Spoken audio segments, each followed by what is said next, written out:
नमस्कार साथियों, स्वागत है आपका ऑनलाइन स्टडी ग्रुप में। घटनासार करंट वार्स की 2023 के नए अंक के अंतर्गत आज की क्लास में उत्तर प्रदेश से संबंधित करंट को कंप्लीट कराया जाएगा। आज की क्लास दो पार्ट में डिवाइड होगी। पहले सेक्शन में हम लोग उत्तर प्रदेश के करंट के डिटेल पार्ट को देखेंगे और इसी क्लास के लास्ट में हम लोग उत्तर प्रदेश की वन लाइनर करंट को कवर करेंगे। तो चलिए प्रारंभ करते हैं उत्तर प्रदेश करंट को। और इसमें जो सबसे पहला टॉपिक है वो है उत्तर प्रदेश का बजट 2023-24। उत्तर प्रदेश के बजट को उत्तर प्रदेश सरकार द्वारा जो ऑफिशियल उनका बजट पेपर था उससे पूर्व में कंप्लीट कराया जा चुका है। आज हम लोग इस पत्रिका के माध्यम से उत्तर प्रदेश के बजट को संक्षिप्त में देखेंगे। जिन लोगों को उत्तर प्रदेश बजट डिटेल में कवर करना है वो प्लेलिस्ट से जाकर उसको कवर कर सकते हैं। तो चलिए प्रारंभ करते हैं उत्तर प्रदेश बजट 2023-24। याद रखिएगा, उत्तर प्रदेश में जो वित्त मंत्री हैं उनका नाम है सुरेश कुमार खन्ना और उन्होंने 22 जनवरी 2023 को विधानसभा में उत्तर प्रदेश का 2023-24 का बजट प्रस्तुत किया। दूसरे कार्यकाल का यह दूसरा बजट था और उत्तर प्रदेश का अब तक का सबसे बड़ा बजट था। यहां पर आपको जो प्रमुख बातें ध्यान में रखनी है कि ये जो बजट प्रस्तुत किया गया, इस बजट में कुल व्यय कितना दर्शाया गया है।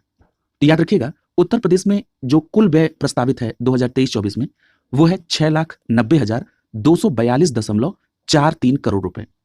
देखिए, अगर प्रश्नों की प्रकृति को समझा जाए तो जरा एग्जाम्पल के तौर पर उत्तर प्रदेश लोक सेवा आयोग ने 12 फरवरी 2023 को जो पीसीएस जे की परीक्षा कंडक्ट कराई थी, प्रारंभिक परीक्षा, उसको जरा अगर आप देखेंगे तो उस समय 1 फरवरी को केंद्र का बजट आ चुका था और 12 फरवरी को पेपर हुआ। उसमें बजट के सेक्शन से 2 प्रश्न पूछे गए थे। एक पूछा गया था कि केंद्रीय बजट में कितने धनराशि के खर्च करने का जिक्र है, यानी केंद्रीय बजट में खर्च का क्या अमाउंट है। तो आप सभी को पता है कि 39.45 लाख करोड़ रुपए। दूसरा प्रश्न पूछा था कि जो बजट है उसमें जो प्राथमिकताएं निर्धारित हैं उसके संदर्भ में स्टेटमेंट टाइप का प्रश्न था। इस प्रकार आप आयोग के प्रश्नों के पूछने की प्रकृति को समझते हैं।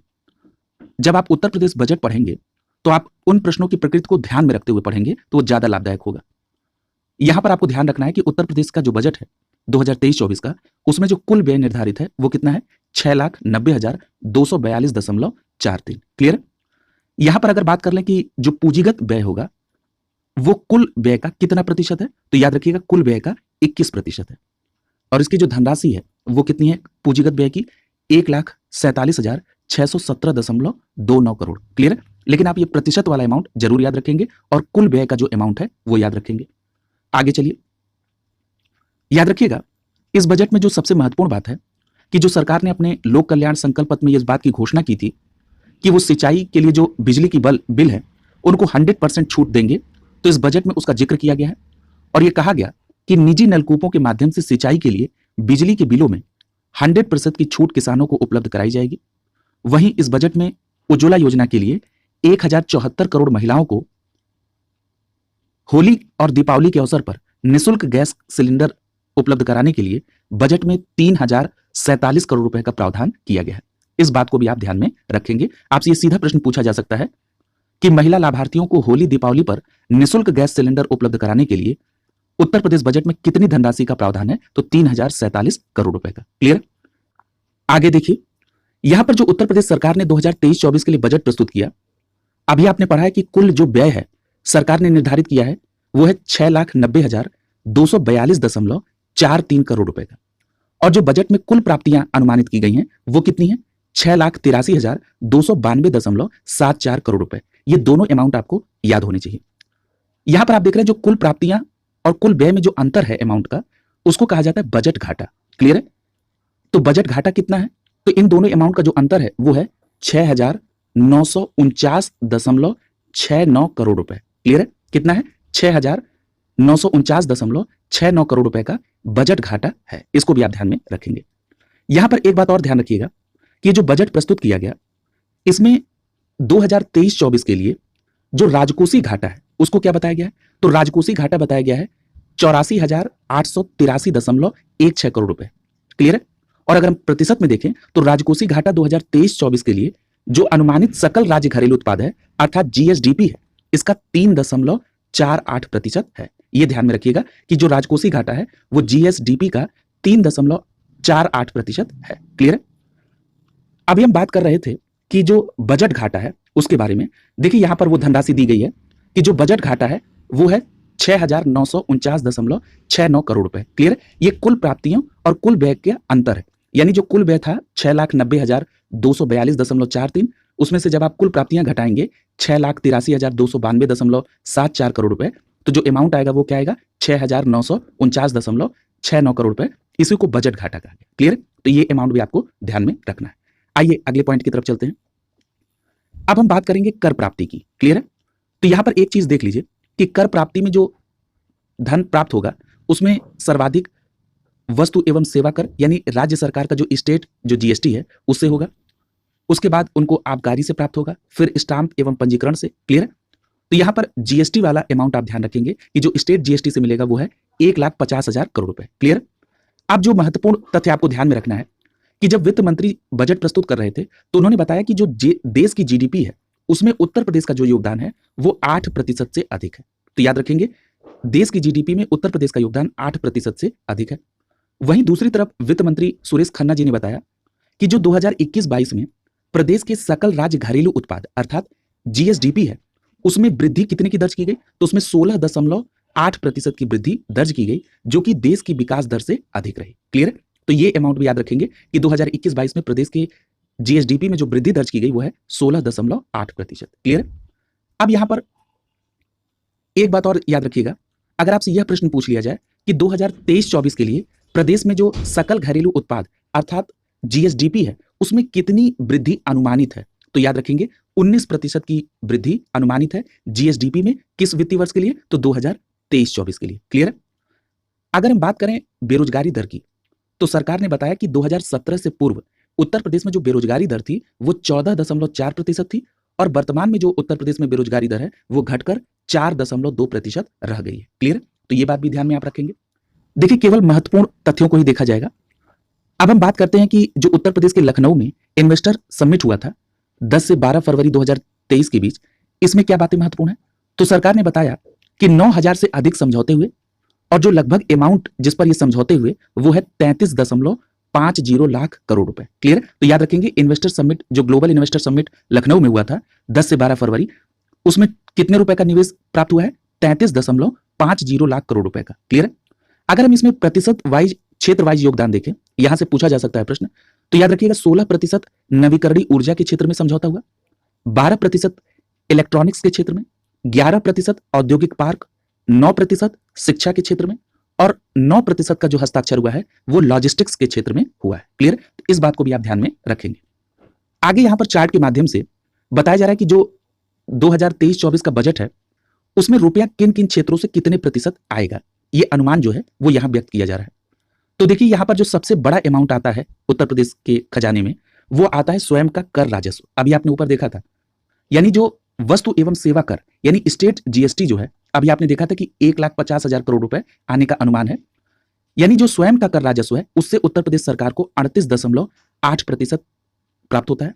उसके बाद केंद्रीय करों में राज्य का अंश, यानी जो केंद्रीय कर है उसमें राज्य का जो अंश है वो दूसरे नंबर पे आता है। तीसरे नंबर पे केंद्र सरकार से जो सहायता अनुमान आता है वो आता है तीसरे नंबर पे 14.9% के लगभग। इसके बाद आता है लोक ऋण 14.6% के लगभग। ये आप चार अमाउंट ध्यान में रखेंगे क्रम वाइज, यानी ये सबसे ज्यादा उत्तर प्रदेश को स्वयं के कर राजस्व से, दूसरे नंबर पे जो ज्यादा पैसा मिलता है वो केंद्रीय करों में राज्य के अंश से, तीसरा केंद्र सरकार से जो सहायता अनुमान आता है वो, और उसके बाद चौथे नंबर पर है लोक ऋण। क्लियर? अब हम बात करते हैं कि रुपए खर्च कहां पर होते हैं। तो जो सबसे ज्यादा खर्च होता है वो होता है पूंजीगत परिव्यय। कितना प्रतिशत योगदान है? 21.7%। ये इस बजट में ये अनुमान है इन क्षेत्रों के लिए।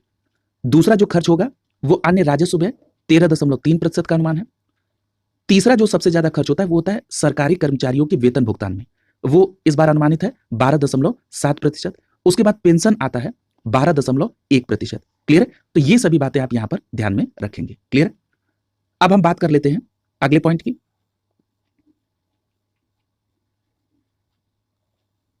याद रखिएगा, उत्तर प्रदेश में बालिकाओं के लिए एक योजना चल रही है जिसका नाम है कन्या सुमंगला योजना। पूर्व में यह प्रश्न पूछा भी जा चुका है कि किस राज्य में कन्या सुमंगला योजना चल रही है, तो आपका जवाब होगा उत्तर प्रदेश में। याद रखिएगा, ये जो बालिकाओं के लिए कन्या सुमंगला योजना है इसमें प्रत्येक बालिका लाभार्थियों को जो अमाउंट दिया जाता है वो है 15,000 रुपए। क्लियर? और इस कन्या सुमंगला योजना के लिए बजट 2023-24 में जो धनराशि आवंटित की गई है वो है 1050 करोड़ रुपए की। क्लियर, याद रखेंगे। अगली एक उत्तर प्रदेश में योजना है स्वामी विवेकानंद युवा सशक्तिकरण योजना। इसके तहत क्या होता है, इसके तहत जो पात्र छात्र छात्राएं हैं उनको स्मार्टफोन और टैबलेट का वितरण किया जाता है। तो आपसे प्रश्न इस प्रकार भी पूछा जा सकता है कि जो उत्तर प्रदेश में छात्र छात्राओं को स्मार्टफोन और टैबलेट दिया जाता है किस योजना के तहत दिया जाता है, तो आपका सीधा जवाब क्या होगा, स्वामी विवेकानंद युवा सशक्तिकरण योजना के तहत। और जो दूसरी बात याद रखनी है कि इस स्वामी विवेकानंद युवा सशक्तिकरण योजना के लिए अर्थात स्मार्टफोन और टैबलेट के वितरण के लिए 2023-24 के बजट में 3600 करोड़ रुपए का प्रावधान किया गया। क्लियर। इसी के साथ एक बात और याद रखिएगा कि जो श्रमिक हैं उत्तर प्रदेश के, उनके बच्चों को निःशुल्क और गुणवत्तापूर्ण शिक्षा उपलब्ध कराने के लिए प्रत्येक मंडल में एक एक आवासीय विद्यालय की स्थापना की गई। क्लियर, यानी प्रत्येक मंडल का मतलब जितनी भी कमिश्नरी है उनमें एक एक आवासीय विद्यालय किसके लिए, श्रमिकों के बच्चों के लिए। क्लियर। अगला पॉइंट देखिए, यहां पर बताया जा रहा है कि मुख्यमंत्री जन आरोग्य योजना के लिए बजट में 100 करोड़ रुपए का प्रावधान किया गया है। देखिए यहां पर एक प्रश्न और पूछा जा सकता है इसे कोरिलेट करके कि जो मुख्यमंत्री जन आरोग्य योजना है ये किसके लिए है, तो याद रखिएगा ये असंगठित क्षेत्र के श्रमिकों के लिए संचालित की जा रही है उत्तर प्रदेश में मुख्यमंत्री जन आरोग्य योजना। और बजट में इसके लिए कितने का प्रावधान है, 100 करोड़ रुपए का। दोनों बातें ध्यान में रखेंगे। वहीं जो उत्तर प्रदेश में मुख्यमंत्री दुर्घटना बीमा योजना है उसके लिए बजट में 12 करोड़ रुपए का प्रावधान किया गया। क्लियर, ये दोनों बातें आप ध्यान में रखेंगे। आगे देखिए, मेरठ से प्रयागराज के बीच में गंगा एक्सप्रेसवे का निर्माण किया जा रहा है। क्लियर, और ये जो गंगा एक्सप्रेसवे का निर्माण हो रहा है ये कितने किलोमीटर है, तो 594 किलोमीटर, ये भी ध्यान रखेंगे। वहीं बुंदेलखंड एक्सप्रेसवे के साथ साथ डिफेंस कॉरिडोर योजना भी प्रस्तावित है। क्लियर। आगे जो आपको महत्वपूर्ण बात ध्यान में रखना है कि उत्तर प्रदेश में एक अंतरराष्ट्रीय फिल्म सिटी की स्थापना का भी प्रावधान है। और ये जो अंतरराष्ट्रीय फिल्म सिटी की स्थापना होगी इसके लिए यमुना एक्सप्रेसवे औद्योगिक विकास प्राधिकरण को 1000 एकड़ जमीन जो है वो दी गई है ताकि वो अंतरराष्ट्रीय फिल्म सिटी की स्थापना कर सके। क्लियर। यहां पर एक बात और याद रखिएगा, ये जो यमुना एक्सप्रेसवे औद्योगिक विकास प्राधिकरण है इसको शॉर्ट फॉर्म में यीडा कहते हैं, YEIDA। तो आपसे ये प्रश्न पूछा जा सकता है कि जो अंतरराष्ट्रीय फिल्म सिटी की स्थापना की जा रही है वो किसके द्वारा ये स्थापित की जाएगी, तो आपको ऑप्शन में यमुना एक्सप्रेसवे औद्योगिक विकास प्राधिकरण की जगह पर यीडा भी लिख के आ सकता है। क्या है, YEIDA। क्लियर, तो ये भी बात ध्यान में रखेंगे। अगले पॉइंट में देखिए, खेलो इंडिया यूनिवर्सिटी गेम्स के लिए 30 करोड़ रुपए का प्रावधान किया गया है। क्लियर। और जो अंतरराष्ट्रीय और राष्ट्रीय स्तर की प्रतियोगिता में पार्टिसिपेट करने वाले खिलाड़ी हैं उन विजेता खिलाड़ियों को जो पुरस्कार दिया जाएगा उसके लिए 15 करोड़ रुपए का प्रावधान बजट में किया गया है। क्लियर। अगला पॉइंट देखिए, मेरठ में एक खेल विश्वविद्यालय की स्थापना की जा रही है जिसका नाम है मेजर ध्यानचंद खेल विश्वविद्यालय। कहां पर, मेरठ में। इसके लिए 2023-24 के बजट में 300 करोड़ रुपए का आवंटन किया गया। अगला पॉइंट याद रखिएगा, उत्तर प्रदेश में 2025 में महाकुंभ मेले का आयोजन किया जाएगा। इसकी तैयारी के लिए 2500 करोड़ रुपए की व्यवस्था प्रस्तावित है। क्लियर है, तो यह भी बात ध्यान रखेंगे। याद रखिएगा, उत्तर प्रदेश में बताया गया कि आने वाले वर्षों में प्रदेश में 5 इंटरनेशनल एयरपोर्ट, 16 घरेलू एयरपोर्ट और इनकी कुल संख्या कितनी हो जाएगी, 21 एयरपोर्ट की। याद रखिएगा, यहां से प्रश्न बनने की पूरी संभावना है। क्लियर, यानी यह प्रस्ताव है कि आने वाले समय में जो फंक्शनल है या जिनके लिए निर्माण कार्य चल रहा है इनको अगर कुल संख्या में देखा जाए इंटरनेशनल एयरपोर्ट के लिए तो इनकी संख्या 5 हो जाएगी और 16 घरेलू एयरपोर्ट होंगे और कुल संख्या होगी 21। याद रखिएगा, इस बार का जो 2023-24 का बजट है उसमें उत्तर प्रदेश को 4 नए राज्य विश्वविद्यालय की स्थापना के लिए भी बजट का प्रावधान किया गया है। और ये क्षेत्र वाइज है। जैसे अगर हम विंध्याचल मंडल की बात कर लें तो विंध्याचल मंडल में जो विश्वविद्यालय बनेगा उसका नाम क्या है, मां विंध्यवासिनी राज्य विश्वविद्यालय। वहीं देवी पाटन मंडल में मां पातेश्वरी देवी राज्य विश्वविद्यालय, मुरादाबाद मंडल में एक राज्य विश्वविद्यालय होगा और कुशीनगर में महात्मा बुद्ध कृषि एवं प्रौद्योगिकी विश्वविद्यालय होगा। और इन 4 राज्य के नए विश्वविद्यालयों के लिए जो बजट में प्रारंभिक प्रावधान किया गया है वो 50-50 करोड़ रुपए का किया गया है। क्लियर। इतनी बात आपने उत्तर प्रदेश के बजट के संदर्भ में प्रमुख रूप से देख ली है। मैंने आपको पूर्व में बता दिया है कि उत्तर प्रदेश के बजट को डिटेल में कवर किया गया है। वो वीडियो, वो क्लास प्लेलिस्ट में अवेलेबल है, आप वहां से उसको कवर कर सकते हैं। अब हम चलते हैं कि उत्तर प्रदेश के जो अन्य करंट से संबंधित तथ्य हैं उनको कवर करते हैं। देखिए, उत्तर प्रदेश के 10 उत्पादों को जीआई टैग मिला है। याद रखिएगा, केंद्र सरकार ने 31 मार्च 2023 को 33 उत्पादों को जीआई टैग प्रमाण पत्र दिया है। अगर इन 33 उत्पादों में उत्तर प्रदेश के उत्पाद की बात करें तो उत्तर प्रदेश के 10 क्षेत्रीय उत्पाद इसमें शामिल है। क्लियर। अब हम बात करते हैं कि उत्तर प्रदेश के किन उत्पादों को इसमें जीआई टैग के लिए शामिल किया गया है। देखिए, यहां से भी एक प्रश्न आपको निश्चित रूप से देखने को मिलेगा। याद रखिएगा, अलीगढ़ के बखरिया पीतल के बर्तन को, अलीगढ़ के ताला को, बांदा के सजर पत्थर को, नगीना की काष्ठ शिल्प को, प्रतापगढ़ के आंवला को और हाथरस की हींग को इस जीआई टैग की लिस्ट में शामिल किया गया है। यानी अलीगढ़ की बखरिया पीतल के बर्तन, अलीगढ़ का ताला, बांदा का सजर पत्थर शिल्प, नगीना का काष्ठ शिल्प, प्रतापगढ़ का आंवला और हाथरस का हींग इसमें शामिल है। यदि हम बात करें बनारस के संदर्भ में, तो याद रखिएगा बनारस के जिन उत्पादों को जीआई टैग के लिए नामित किया गया है उसमें विश्व प्रसिद्ध बनारसी पान है, बनारसी लंगड़ा आम है, इसके अलावा रामनगर का भंटा है। याद रखिएगा पूर्वांचल के क्षेत्र में बैगन को भंटा कहा जाता है, तो रामनगर के भंटा को भी जीआई टैग के लिए नामित किया गया है। वहीं चंदौली के आदम चीनी चावल को भी जीआई टैग दिया गया है। तो इस तरह भी प्रश्न आपसे पूछा जा सकता है कि जो आदम चीनी चावल है इसका संबंध उत्तर प्रदेश के किस जिले से है, तो आपका जवाब क्या होगा? चंदौली से। क्लियर है? इतनी बातों को आप ध्यान में रखेंगे। ये जो 10 क्षेत्रीय उत्पादों को जीआई टैग मिला है इस बार, इनके मिलने के बाद जो उत्तर प्रदेश में जो जीआई टैग की कुल संख्या हो गई वो कितनी होगी? 45। ये बात भी आप ध्यान में रखेंगे कि उत्तर प्रदेश में जीआई टैगों की कुल संख्या 45 हो गई है और पूर्वांचल के क्षेत्र में इनकी संख्या 20 है। क्लियर? याद रखिएगा, अगर हम बात कर लें जीआई टैग भारत में कितने उत्पादों को मिल चुका है, तो याद रखिएगा भारत में 441 उत्पादों को जीआई टैग मिल चुका है, वहीं 34 विदेशी उत्पादों को जीआई टैग मिला है। क्लियर है? इसके आगे आपको क्या क्या बातें ध्यान में रखनी है? यहां पर एक बात और याद रखिएगा कि सरकार ने, उत्तर प्रदेश सरकार ने एक प्रोग्राम चलाया one district one product. Clear? In one district one product में भी क्षेत्रीय उत्पादों के विकास की तरफ ध्यान केंद्रित किया गया है और अलग अलग जिलों के लिए अलग अलग स्पेसिफिक प्रोडक्ट चिन्हित किए गए हैं, उनको भी आप एक बार जरूर रिवाइज कर लेंगे। प्लेलिस्ट में उत्तर प्रदेश स्पेशल तथ्यसार कवर कराया जा चुका है, आप उससे उत्तर प्रदेश के से संबंधित जो भी स्टैटिक पार्ट है उसको आप कवर कर लेंगे। अगला जो टॉपिक है वो है उत्तर प्रदेश वैश्विक निवेश शिखर सम्मेलन 2023। अब इसकी चर्चा हो चुकी है कि 10 से 12 फरवरी 2023 को दूसरे वैश्विक शिखर सम्मेलन का आयोजन लखनऊ में किया गया था और इसका उद्घाटन प्रधानमंत्री नरेंद्र मोदी ने किया था। और आपको पता है कि इसमें जो अमाउंट निवेश का प्रस्तावित है वो कितना है? 33.50 लाख करोड़ रुपए। ये भी आप पढ़ चुके हैं। और जो एमयू हस्ताक्षर हुए हैं वो 19,000 से अधिक एमयू हस्ताक्षर हुए हैं। इसमें जो आपको विशेष रूप से ध्यान रखना होगा कि किस क्षेत्र में सबसे ज्यादा निवेश प्राप्त हुए, तो याद रखिएगा जो गौतम बुद्ध नगर है अर्थात नोएडा, इसको 27% सर्वाधिक निवेश प्राप्त हुआ है। वहीं आगरा को 8%, उसके बाद गाजियाबाद को 3.66% और अलीगढ़ को कुल निवेश का 1.65% प्राप्त हुआ है। यानी अगर बात कर ली जाए कि जो टोटल 33.50 लाख करोड़ रुपए के निवेश का प्रस्ताव आया है उसमें सर्वाधिक प्रतिशत में अगर हम देखें तो 27% जो निवेश है वो गौतम बुद्ध नगर के लिए यानी नोएडा के लिए, उसके बाद आगरा, फिर गाजियाबाद और उसके बाद अलीगढ़ आता है। क्लियर है? क्षेत्र वाइज हम चर्चा कर चुके हैं कि जो सबसे ज्यादा निवेश मिला है वो नवीनीकृत ऊर्जा को, उसके बाद इलेक्ट्रॉनिक अवसंरचना को, उसके बाद औद्योगिक पार्क को, फिर अवसंरचना के क्षेत्र में और उसके बाद उच्च शिक्षा के लिए निवेश प्राप्त हुए। क्लियर? अगला टॉपिक देखिए। अगला टॉपिक है कि हरदोई में बर्जर ग्रुप की एशिया की सबसे बड़ी पेंट फैक्ट्री का लोकार्पण किया गया। याद रखिएगा हरदोई में एक औद्योगिक क्षेत्र जिसका नाम है संडीला औद्योगिक क्षेत्र। इसी हरदोई के संडीला औद्योगिक क्षेत्र में बर्जर ग्रुप जो कि एक पेंट की कंपनी है, उसने एशिया की सबसे बड़ी पेंट फैक्ट्री के एस्टेब्लिशमेंट की योजना है जिसमें निवेश होगा 1000 करोड़ का और ये एस्टेब्लिश होगी 37 एकड़ क्षेत्र में। क्लियर है? इसका लोकार्पण उत्तर प्रदेश के मुख्यमंत्री के द्वारा किया गया। इतनी बात आप यहां पर ध्यान में रखेंगे। अगले पॉइंट की तरफ चलते हैं। अगला जो पॉइंट है वो है लखनऊ में टेक्सटाइल पार्क को मंजूरी मिली है। याद रखिएगा लखनऊ हरदोई सीमा पर 1000 एकड़ जमीन पर पीपीपी मॉडल पर एक मेगा टेक्सटाइल पार्क स्थापित किया जाएगा। इस प्रोजेक्ट को केंद्र सरकार की तरफ से 27 मार्च 2023 को मंजूरी मिल गई है।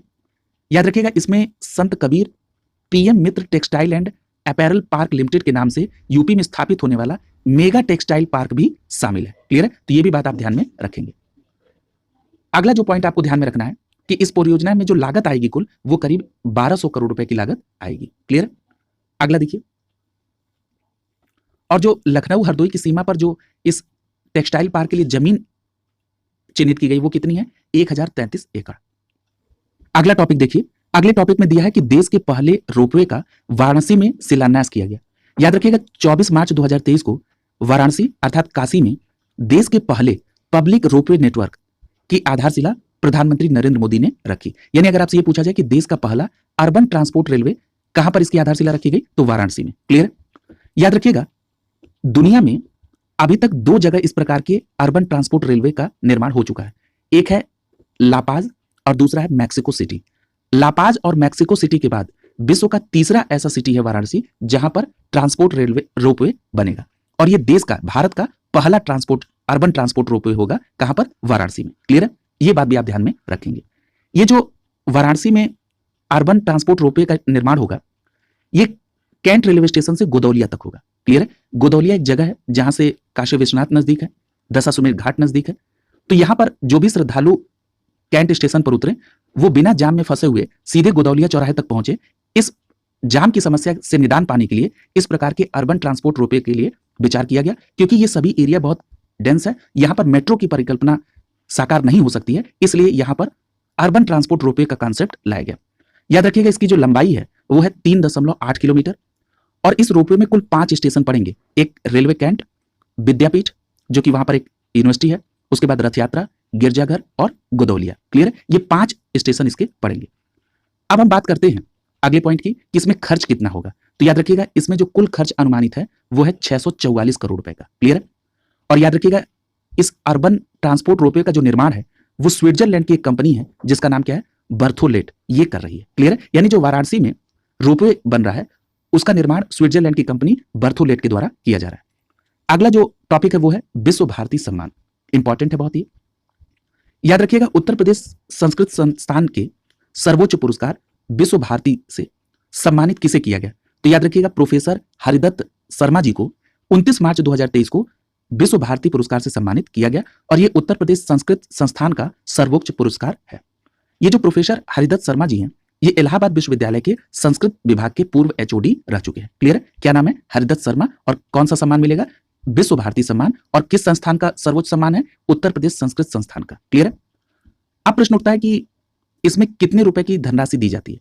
तो याद रखिएगा प्रोफेसर हरिदत्त शर्मा जी को 5,01,000 रुपए का नगद पुरस्कार मिलेगा, और इसके साथ उनको अंग वस्त्रम मिलेगा। क्लियर है? अगला जो सम्मान है वो है उत्तर प्रदेश खेल सम्मान। याद रखिएगा ये जो उत्तर प्रदेश खेल सम्मान है इसमें कॉमनवेल्थ और नेशनल गेम्स पदक विजेता खिलाड़ियों को यूपी दिवस अर्थात 24 जनवरी के अवसर पर ये खेल पुरस्कार से सम्मानित किया गया। इसमें जो पुरस्कार दिए जाते हैं वो है लक्ष्मण पुरस्कार और दूसरा है रानी लक्ष्मीबाई पुरस्कार। यहां पर एक बात याद रखिएगा, ये जो लक्ष्मण पुरस्कार है ये पुरुष खिलाड़ियों को मिलता है, और जो रानी लक्ष्मीबाई पुरस्कार है ये महिला खिलाड़ियों को मिलता है। इस बात को ध्यान में रखेंगे। क्लियर? और उत्तर प्रदेश दिवस कब पड़ता है? 24 जनवरी को। अब हम बात कर लेते हैं कि जो रानी लक्ष्मीबाई पुरस्कार 2020-21 के लिए दिया गया ये किसको दिया गया। तो याद रखिएगा 2020-21 के लिए जो रानी लक्ष्मीबाई पुरस्कार दिया गया सामान्य वर्ग में वो दिया गया ज्योति शुक्ला को, और ज्योति शुक्ला का संबंध किस क्षेत्र से है? कानपुर से। इसको भी ध्यान में रखेंगे आप। अगला जो नाम है, और ज्योति शुक्ला किस खेल से संबंधित है? हैंडबॉल से। अगला जो नाम है वो है नेहा कश्यप का, ये मेरठ से संबंधित है, वुशु खेल से संबंधित है। अगर हम 2021-22 के लिए सामान्य वर्ग में बात कर लें तो मनीष भाटी को गौतम बुद्ध नगर से वुशु खेल के लिए यह पुरस्कार मिलेगा। यानी 2020-21 के लिए रानी लक्ष्मीबाई पुरस्कार ज्योति शुक्ला को, ये कानपुर की है, हैंडबॉल से संबंधित है। ज्योति शुक्ला के साथ साथ नेहा कश्यप को भी 2020-21 के लिए सामान्य वर्ग में मेरठ की है वुशु खेल से। और वहीं अगर 2021-22 के लिए बात करें सामान्य वर्ग में तो मनीष भाटी को जो गौतम बुद्ध नगर के वुशु खेल से संबंधित है। अगर हम बात कर लें वेटरन वर्ग की तो इसमें मेरठ की तरुड़ा शर्मा को मिला है, और इनका खेल संबंध है जूडो से। क्लियर है? तो यानी यहां पर रानी लक्ष्मीबाई पुरस्कार जो है वो 2020-21 के लिए भी दिया गया और 21-22 के लिए भी दिया गया। तो दोनों ईयर का अलग अलग आप नाम याद रखेंगे। क्लियर है? अगला जो पुरस्कार है वो लक्ष्मण पुरस्कार, यानी ये पुरुष वर्ग के लिए जो खिलाड़ी उनको दिया जाएगा। अगर हम बात कर ले 2020-21 के लिए सामान्य वर्ग में किसको मिला, तो सामान्य वर्ग में लखनऊ के मोहित यादव को मिला। और अगर हम बात कर ले वेटरन वर्ग में तो वाराणसी के राहुल सिंह को लक्ष्मण पुरस्कार मिला। किस ईयर के लिए? 2020-21 के लिए। और ये जो राहुल सिंह है इनका संबंध हॉकी खेल से है। याद रखिएगा मोहित यादव लखनऊ और राहुल सिंह वाराणसी के साथ साथ जनार्दन सिंह को भी ये लक्ष्मण पुरस्कार 2020-21 के लिए मिला है। ये जनार्दन सिंह गाजीपुर से संबंधित है और इनका खेल क्या है? कुश्ती। क्लियर है? अब हम बात करेंगे 2021-22 के लिए। तो याद रखिएगा 2021-22 के लिए जो वेटरन वर्ग है उसमें मोहम्मद आरिफ को पुरस्कार मिला लक्ष्मण पुरस्कार, ये गोरखपुर से संबंधित है, हॉकी खेल से है। वहीं राधे श्याम सिंह को भी एथलेटिक्स में सम्मानित किया गया है, इनका संबंध आजमगढ़ से। क्लियर है? इतनी बात आप यहां पर रानी लक्ष्मीबाई और लक्ष्मण पुरस्कार से संबंध में याद रखेंगे। अगर हम 2021-22 के लिए दिव्यांग की श्रेणी में अगर बात करें तो सुहास एलवई जो कि पैरा बैडमिंटन से संबंधित हैं, लखनऊ से हैं। सुहास एलवई साहब नोएडा के पूर्व डीएम भी रह चुके हैं। इनको दिव्यांग की श्रेणी के लिए 2021-22 में यह पुरस्कार दिया गया। वहीं विवेक चिकारा को भी मिला है जिनका संबंध मेरठ से है और ये तीरंदाजी के खेल से संबंधित है। और सुहास एलवाई और विवेक चिकारा के साथ दीपेंद्र सिंह को भी दिव्यांग श्रेणी में यह पुरस्कार मिला 2021-22 के लिए। यह संभल के क्षेत्र से संबंधित है और शूटिंग खेल से संबंधित है। यहां पर एक बात याद रखिएगा कि जो मैंने अभी बताया कि महिलाओं को रानी लक्ष्मीबाई और पुरुषों खिलाड़ियों के लिए लक्ष्मण पुरस्कार दिया जाता है, इसमें इनको कांस्य प्रतिमा के साथ साथ 3.11 लाख रुपए की नगद धनराशि दी जाती है। यहां से भी एक सीधा प्रश्न पूछा जा सकता है कि जो लक्ष्मण पुरस्कार और रानी लक्ष्मीबाई पुरस्कार प्राप्त करता खिलाड़ी है उनको कितने रुपए नगद धनराशि दी जाती है, तो 3.11 लाख रुपए। अगला जो टॉपिक है वो है अयोध्या ग्रीनफील्ड टाउनशिप। याद रखिएगा, ये जो अयोध्या ग्रीनफील्ड टाउनशिप है 29 दिसंबर 2022 को उत्तर प्रदेश सरकार ने गुजरात के साबरमती के तर्ज पर अयोध्या में ग्रीनफील्ड टाउनशिप बनाने का निर्णय लिया। और इस योजना के लिए जो भूमि चिन्हित की गई वो कितनी है, 1438 एकड़। यानी 1438 एकड़ क्षेत्रफल में अयोध्या में ग्रीनफील्ड टाउनशिप बनेगी। किसकी तर्ज पर, गुजरात के साबरमती के तर्ज पर। क्लियर है। यहां पर एक बात और आपको ध्यान में रखना है कि वैदिक सिटी यानी अयोध्या ग्रीनफील्ड टाउनशिप का मतलब वैदिक सिटी, इस परियोजना का जो मानक है वो अहमदाबाद गिफ्ट सिटी के आधार पर तय होगा। क्लियर है। और अगर हम बात कर लें क्षेत्र की, तो जो नव्य अयोध्या परियोजना है इसके तहत हाईवे के किनारे स्थित ग्राम, उसका नाम क्या है, सहनवाजपुर और मांझा बरहटा। ये सहनवाजपुर और मांझा बरहटा में प्रस्तावित है ग्रीनफील्ड टाउनशिप अर्थात वैदिक सिटी। क्लियर है। तो ये भी बात आप ध्यान में रखेंगे। अगला जो टॉपिक है वो है यूपी का one family one identity portal launch किया गया। याद रखिएगा, उत्तर प्रदेश सरकार ने एक ऑनलाइन पोर्टल को लॉन्च किया जिसका नाम है family ID one family one identity. Clear है। यानी one family one identity portal किस राज्य से संबंधित है, तो उत्तर प्रदेश राज्य से।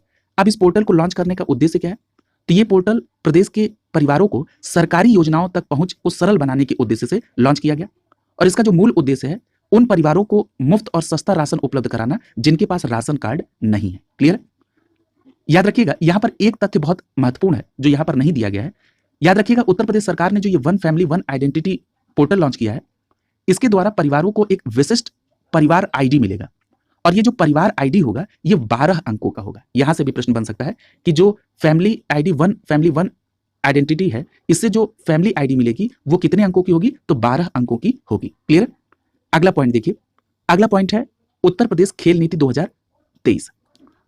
याद रखिएगा, 10 मार्च 2023 को उत्तर प्रदेश की कैबिनेट ने राज्य की पहली खेल नीति 2023 को मंजूरी दे दी। अब यह प्रश्न उठता है कि ये जो उत्तर प्रदेश खेल नीति 2023 है इसमें कौन कौन सी बातें महत्वपूर्ण है परीक्षा के दृष्टिकोण से। तो याद रखिएगा, खेल नीति 2023 में भारत के खेल प्राधिकरण की तर्ज पर उत्तर प्रदेश में भी राज्य खेल प्राधिकरण का गठन किया जाएगा, इस बात का प्रस्ताव किया गया है। क्लियर है। यानी उत्तर प्रदेश खेल नीति 2023 के तहत अब राज्य में राज्य खेल प्राधिकरण का गठन किया जाएगा। इसके अतिरिक्त आपको क्या बात ध्यान में रखनी है, याद रखिएगा, इस खेल नीति 2023 में कहा गया कि प्रत्येक विद्यालय में 40 मिनट के लिए खेल, शारीरिक शिक्षा और योग का कार्यक्रम होना चाहिए। क्लियर। यहां पर एक बात और याद रखिएगा जो महत्वपूर्ण है कि इस राज्य खेल नीति 2023 में कहा गया कि राज्य में पीपीपी मॉडल के तहत, पीपीपी मॉडल का फुल फॉर्म क्या होता है, प्राइवेट पब्लिक पार्टनरशिप। क्लियर है। इस मॉडल के तहत अलग अलग खेलों के 14 सेंटर ऑफ एक्सीलेंस तैयार किए जाएंगे। यानी आपसे यह प्रश्न पूछा जा सकता है कि उत्तर प्रदेश खेल नीति 2023 के तहत कितने सेंटर ऑफ एक्सीलेंस के तैयार करने की योजना है, तो उनकी संख्या होगी 14। ये अलग अलग खेलों के लिए सेंटर ऑफ एक्सीलेंस होंगे। इसके साथ ही साथ 5 हाई परफॉर्मेंस सेंटर भी स्टैब्लिश किए जाएंगे। यानी 14 सेंटर फॉर एक्सीलेंस होंगे और 5 हाई परफॉर्मेंस सेंटर स्टैब्लिश किए जाएंगे। क्लियर। आगे देखिए,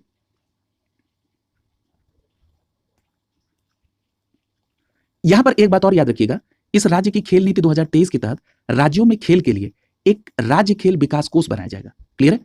कितने रुपए के साथ, 10 करोड़ रुपए के साथ एक राज्य खेल विकास कोष बनेगा, इस बात का भी जिक्र किया गया है।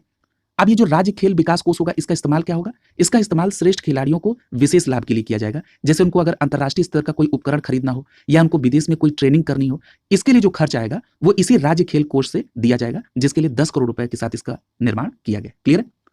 यहां पर एक बात और याद रखिएगा कि जो उत्तर प्रदेश सरकार है उसने खेल नीति के तहत खिलाड़ियों को आर्थिक मदद का भी प्रावधान किया है। जैसे अगर मान लीजिए कि किसी खिलाड़ी को स्वास्थ्य बीमा की जरूरत हो तो वो पंजीकृत खिलाड़ी को 5 लाख रुपए तक का स्वास्थ्य बीमा भी उपलब्ध कराएगी। इसके साथ ही साथ एकलव्य क्रीड़ा कोष का भी गठन किया गया है। क्लियर है। और इस एकलव्य क्रीड़ा कोष के जरिए यदि किसी खिलाड़ी को ट्रेनिंग करने या प्रतियोगिता के दौरान चोट आती है तो इसी एकलव्य क्रीड़ा कोच के पैसे का इस्तेमाल करके उनका इलाज कराया जाएगा। इस बात को भी आप ध्यान में रखेंगे कि 5 लाख रुपए तक का स्वास्थ्य बीमा और एकलव्य क्रीड़ा कोष के जरिए खिलाड़ियों की चोट के इलाज का भी प्रावधान किया गया है। क्लियर? यहां पर एक बात और याद रखिएगा कि खिलाड़ियों की बेहतर प्रशिक्षण के लिए 3 श्रेणी में उनको बांटा जाएगा। पहली श्रेणी होगी ग्रास रूट, यानी जो जमीनी स्तर के खिलाड़ी होंगे इसमें, जिनका प्रशिक्षण अभी शुरुआती स्तर पर है।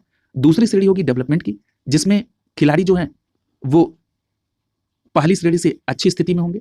और जो तीसरी श्रेणी होगी वो होगी एलीट क्लास की। क्लियर है? याद रखिएगा, ये जो खेल नीति है इसमें ग्रामीण क्षेत्र में स्टेडियम, ओपन जिम के निर्माण की भी व्यवस्था की गई है। क्लियर है? इतनी बात आप खेल नीति 2023 के संदर्भ में याद रखेंगे। अगला जो पॉइंट है वो है नोएडा में बनेगा देश का पहला डबल डेकर हाईवे। क्लियर है? तो अगर आपसे ये पूछा जाए कि देश का पहला डबल डेकर हाईवे कहां बनेगा, तो आपका जवाब क्या होगा? नोएडा में। आइए जरा इसकी डिटेल को देखते हैं। याद रखिएगा, Noida greater Noida express way पर 2000 करोड़ रुपए की लागत से एलिवेटेड रोड के विकल्प पर काम शुरू हो चुका है और यह देश का पहला डबल डेकर एक्सप्रेस वे होगा जो कि 6 या 8 लेन का बनाया जाएगा। तो यह बात भी आप ध्यान रखेंगे कि देश का पहला डबल डेकर एक्सप्रेस वे कहां पर? नोएडा में। इतनी बात आप यहां पर ध्यान में रखेंगे।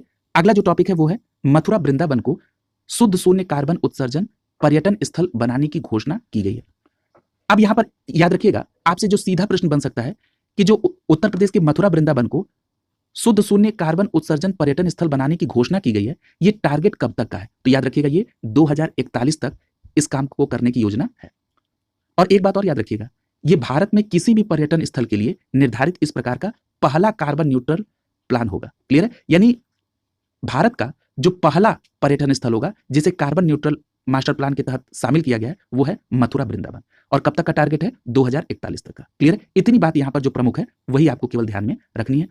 याद रखिएगा, यहां पर परिक्रमा पथ भी बनाने का प्रस्ताव है। तो आपसे पूछा जा सकता है कि परिक्रमा पथ कहां पर बनाने का प्रस्ताव है? तो मथुरा वृंदावन क्षेत्र में छोटे सर्किट बनाए जाएंगे ताकि इन पर जो तीर्थयात्री पैदल या इलेक्ट्रिक वाहन से हैं वो इस परिक्रमा पथ का प्रयोग कर सके। क्लियर है?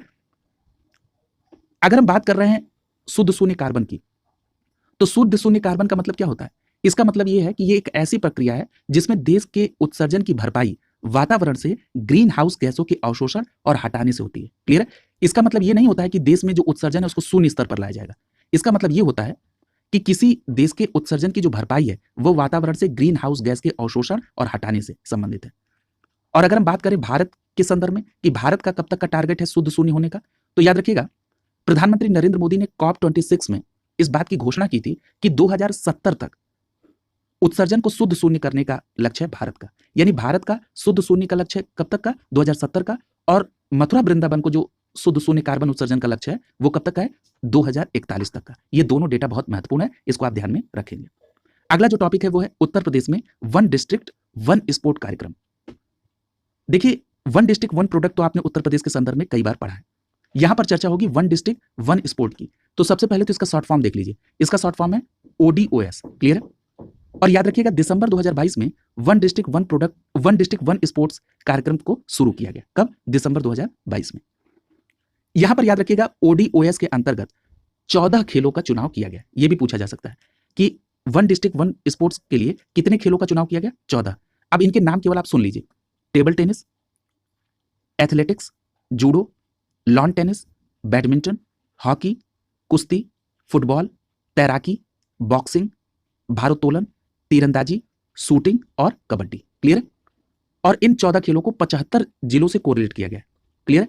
अब यहां पर देखिए, एक चार्ट के माध्यम से बताया गया है कि किन खेल को किन डिस्ट्रिक्ट से कोरिलेट किया गया है। अगर हम बात कर लें कुश्ती की, तो जो कुश्ती का खेल है ये वाराणसी, गोरखपुर, चंदौली, बागपत, आजमगढ़, देवरिया और महाराजगंज से कोरिलेट किया गया है।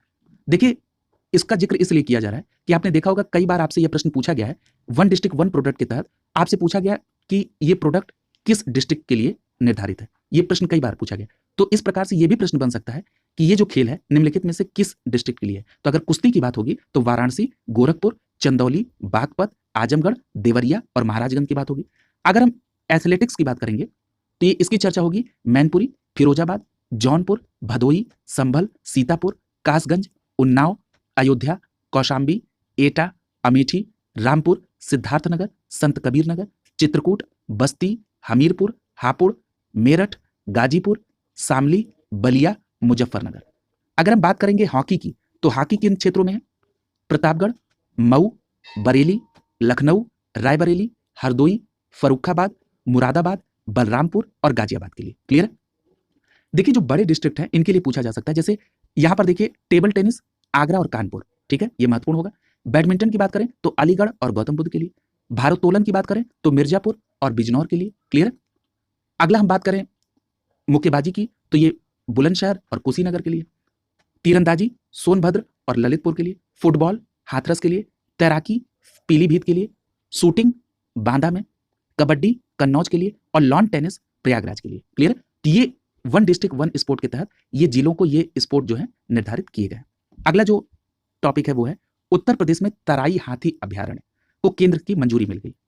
याद रखिएगा 23 अक्टूबर 2022 को उत्तर प्रदेश के वन विभाग द्वारा इस बात की सूचना दी गई कि पर्यावरण मंत्रालय ने तराई हाथी रिजर्व को मंजूरी दे दी है, जिसे दुधवा टाइगर रिजर्व और लखीमपुर एवं पीलीभीत जिलों में स्थित पीलीभीत टाइगर रिजर्व सहित 3049 वर्ग किलोमीटर क्षेत्र में विकसित किया जाएगा।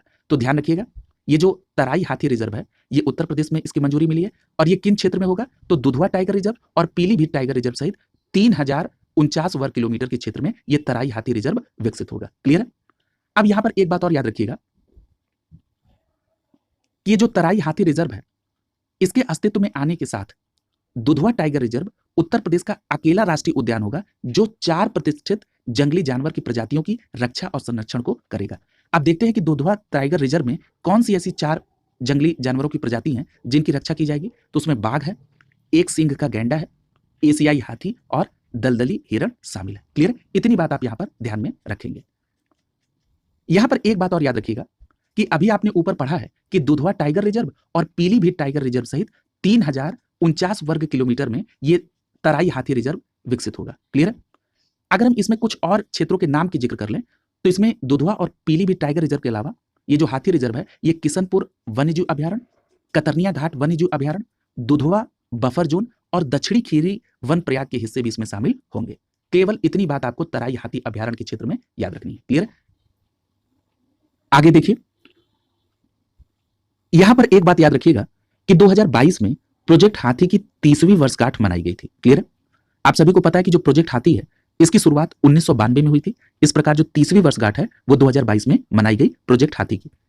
जब प्रोजेक्ट हाथी की 30वीं वर्षगांठ मनाई गई तो इसी अवसर पर भारत सरकार ने टीईआर सहित, टीईआर का मतलब तराई हाथी रिजर्व, जो उत्तर प्रदेश में तराई हाथी रिजर्व है, इसके साथ ही साथ भारत में 3 एलिफेंट रिजर्व को मंजूरी दी। क्लियर है? जो तराई हाथी रिजर्व के अलावा जो अन्य 2 हाथी रिजर्व है वो कहां पर है तो छत्तीसगढ़ के लेमरू में एलिफेंट रिजर्व है, इसका क्रम है 31वां, और जो अगला एलिफेंट रिजर्व है वो है तमिलनाडु में अगस्त्यामलाई में और इसका क्रम कौन सा है 32वां। इस बात को भी आप ध्यान में रखेंगे। क्लियर है? अगला देखिए, याद रखिएगा यह वनस्पति और जीवों की लुप्तप्राय प्रजातियों अर्थात सिटीज में अंतरराष्ट्रीय व्यापार पर कन्वेंशन के परिशिष्ट और वन्य जीव संरक्षण अधिनियम 1972 की अनुसूची 1 में शामिल है। क्लियर है? यहां पर एक बात और याद रखिएगा कि जो भारत सरकार ने 1992 में हाथी परियोजना की शुरुआत की थी इसका उद्देश्य क्या था, यहां पर उसके बारे में कुछ दिया गया है। तो यहां पर एक बात याद रखिएगा, इसमें हाथियों के जो आवास है या उनके गलियारे हैं उनको और सुरक्षित करना, उसको और एनहेंस करना, ये सभी मूल उद्देश्य था। लेकिन यहां पर आपको जो प्रमुख बात याद रखनी है फैक्ट के तौर पर कि जो हाथी रिजर्व परियोजना है ये मुख्य रूप से 16 राज्यों और केंद्र शासित प्रदेशों में चलाई जा रही है। क्लियर है? जिसमें उत्तर प्रदेश भी शामिल है। यहां पर एक बात और याद रखिएगा कि अगस्त 2022 में तमिलनाडु की राज्य सरकार ने विश्व हाथी दिवस 2022, जो कि 12 अगस्त 2022 को मनाया गया था। विश्व हाथी दिवस कब मनाया गया था? 12 अगस्त 2022 को। इस दिवस के अवसर पर तमिलनाडु सरकार ने अगस्त्यामलाई हाथी रिजर्व को तिरुनेवेली और कन्याकुमारी जिले के अगस्त्यामलाई में 5वें हाथी रिजर्व के रूप में अधिसूचित किया था और यह देश का कौन सा हाथी रिजर्व होगा? 32वां हाथी रिजर्व। क्लियर? यानी जो अभी ऊपर चर्चा हुई थी कि जो अगस्त्यामलाई एलिफेंट रिजर्व है जो कि तमिलनाडु में है, ये देश में इसका कौन सा क्रम है? 32वां। और तमिलनाडु में कौन सा हाथी रिजर्व है? 5वां। इस बात को भी आप ध्यान में रखेंगे। अगला जो टॉपिक है वो है भारत का 53वां और उत्तर प्रदेश का 4था टाइगर रिजर्व। याद रखिएगा केंद्रीय पर्यावरण मंत्री हैं भूपेंद्र यादव। इन्होंने 31 अक्टूबर 2022 को घोषणा की कि उत्तर प्रदेश में रानीपुर का टाइगर रिजर्व जो है ये भारत का 53वां टाइगर रिजर्व बन गया है। क्लियर है? याद रखिएगा ये जो उत्तर प्रदेश में रानीपुर टाइगर रिजर्व है ये चित्रकूट जिले के रानीपुर में स्थित है। देखिए जो सबसे बेसिक प्रश्न बन सकता है वो यही होगा कि जो रानीपुर टाइगर रिजर्व है ये कहां पर है, तो चित्रकूट जिले के रानीपुर में। और रानीपुर टाइगर रिजर्व को भारत में किस क्रम का बाघ रिजर्व बन गया है ये, तो ये 53वां है और उत्तर प्रदेश का ये चौथा टाइगर रिजर्व है। क्लियर है। अब चौथा, इसके पूर्व 3 टाइगर रिजर्व कौन कौन से हैं, तो दुधवा, पीलीभीत और अमनगढ़ के बाद ये रानीपुर टाइगर रिजर्व चौथा टाइगर रिजर्व है उत्तर प्रदेश का। क्लियर है। यहां पर एक बात और आपको ध्यान में रखना होगा कि ये जो टाइगर रिजर्व है ये कितने क्षेत्रफल में फैला हुआ है, तो याद रखिएगा ये जो रानीपुर टाइगर रिजर्व है जो कि चित्रकूट के रानीपुर क्षेत्र में है, ये 529.36 वर्ग किलोमीटर में होगा। क्लियर है। इतनी बात आपको यहां पर रानीपुर टाइगर रिजर्व के बारे में ध्यान में रखना है। अगला पॉइंट देखिए, याद रखिएगा ये जो रानीपुर टाइगर रिजर्व है ये बुंदेलखंड का पहला टाइगर रिजर्व है। क्लियर है। और ये जो बुंदेलखंड का टाइगर रिजर्व है रानीपुर टाइगर रिजर्व, ये मध्य प्रदेश में एक टाइगर रिजर्व है पन्ना टाइगर रिजर्व, उससे महज 150 किलोमीटर की दूरी पर स्थित है। और यहां पर अक्सर पन्ना टाइगर रिजर्व के टाइगर आ जाते हैं। तो ये भी पूछा जा सकता है कि जो बुंदेलखंड क्षेत्र में चित्रकूट में जो रानीपुर टाइगर रिजर्व है ये मध्य प्रदेश के किस टाइगर रिजर्व के नजदीक है, तो याद रखिएगा पन्ना टाइगर रिजर्व के नजदीक है। क्लियर है। और ये जो रानीपुर टाइगर रिजर्व है यहां पर बाघ, तेंदुआ, भालू, सांभर, चीतीदार हिरण, चिंकारा और कई पक्षी और सरीसृप पाए जाते हैं। क्लियर है। अब हम आगे बात करते हैं बाघों की स्थिति के संदर्भ में, उनकी संख्या के संदर्भ में। तो याद रखिएगा बाघों के लिए जो गिनती की गई थी वो 2018 में की गई थी और 2018 के आंकड़ों के आधार पर जो देश में बाघों की संख्या है वो है 2967। कितनी है, 2967। और इस 2967 बाघ में जो उत्तर प्रदेश में बाघों की संख्या वो है 173। लेकिन यहां पर एक पॉइंट मैं आपसे कोरिलेट करने के लिए कहूंगा और आपको भी ध्यान में आ रहा होगा कि जब प्रधानमंत्री मैसूर की यात्रा पर थे तो उन्होंने 2022 में बाघों की कुल संख्या को अनाउंस किया था। वो कितनी संख्या थी, 3167। यानी 2018 से 2022 के दौरान जो बाघों की संख्या में वृद्धि देखी गई वो कितने की देखी गई, 200 की। क्लियर है। तो ये दोनों डेटा आप याद रखेंगे कि 2018 में बाघों की कुल संख्या 2967 और 2022 में जो बाघों की नई संख्या बताई गई है वो कितनी है, 3167। क्लियर है। याद रखिएगा जब ये रानीपुर बाघ अभ्यारण्य के तौर पर अधिसूचित नहीं था उसके पहले ये रानीपुर वन्य जीव अभ्यारण्य के तौर पर अधिसूचित था। इस बात को ध्यान में रखेंगे। ये जो रानीपुर टाइगर रिजर्व है इसको किसके द्वारा स्थापित किया जाएगा, इसकी स्थापना कौन सा फाउंडेशन करेगा, तो याद रखिएगा रानीपुर टाइगर कंजर्वेशन फाउंडेशन की तरफ से इसकी स्थापना की जाएगी और इसके लिए 50 करोड़ रुपए की निधि का प्रावधान किया गया है। क्लियर। याद रखिएगा ये जो रानीपुर बाघ अभ्यारण्य है ये जब से अधिसूचित हुआ है अब ये भारत सरकार की प्रोजेक्ट टाइगर योजना के तहत भी आ जाएगा। क्लियर। और याद रखिएगा रानीपुर टाइगर रिजर्व जैसा कि मैंने बताया था कि ये उत्तर प्रदेश का चौथा और बुंदेलखंड क्षेत्र का पहला टाइगर रिजर्व है। अगला जो टॉपिक है वो है जल जीवन मिशन में उत्तर प्रदेश देश में अग्रणी राज्य है। याद रखिएगा उत्तर प्रदेश में जल जीवन मिशन में उत्तर प्रदेश को देश में शीर्ष स्थान प्राप्त हुआ है। वहीं अगर हम बात करें ग्रामीण क्षेत्रों में हर जल नल कनेक्शन देने के मामले में तो जो उत्तर प्रदेश का स्थान पहले स्थान पर है वो कौन सा है, शाहजहांपुर। क्लियर है। यानी ध्यान रखेंगे कि जल जीवन मिशन में यूपी देश में शीर्ष स्थान पर है और ग्रामीण क्षेत्रों में हर घर नल कनेक्शन देने के मामले में उत्तर प्रदेश का शाहजहांपुर देश में पहले स्थान पर है। शाहजहांपुर के बाद जो दूसरा स्थान है वो बुलंदशहर का है और तीसरा स्थान बरेली का है। क्लियर है। शाहजहांपुर, बुलंदशहर और बरेली के अलावा मिर्जापुर भी इसमें चौथे क्रम में शामिल है। क्लियर है। तो इस बात को भी आप ध्यान में रखेंगे और प्रमुख रूप से 3 स्थानों को क्रमशः याद रखेंगे। ग्रामीण क्षेत्रों में हर घर नल कनेक्शन देने के मामले में शाहजहांपुर नंबर 1, दूसरे पे बुलंदशहर, तीसरे पे बरेली। यहां से प्रश्न बनने की संभावना ज्यादा है। क्लियर। तो इतनी बात आप यहां पर ध्यान रखेंगे जल जीवन मिशन के अंतर्गत। अगला देखिए,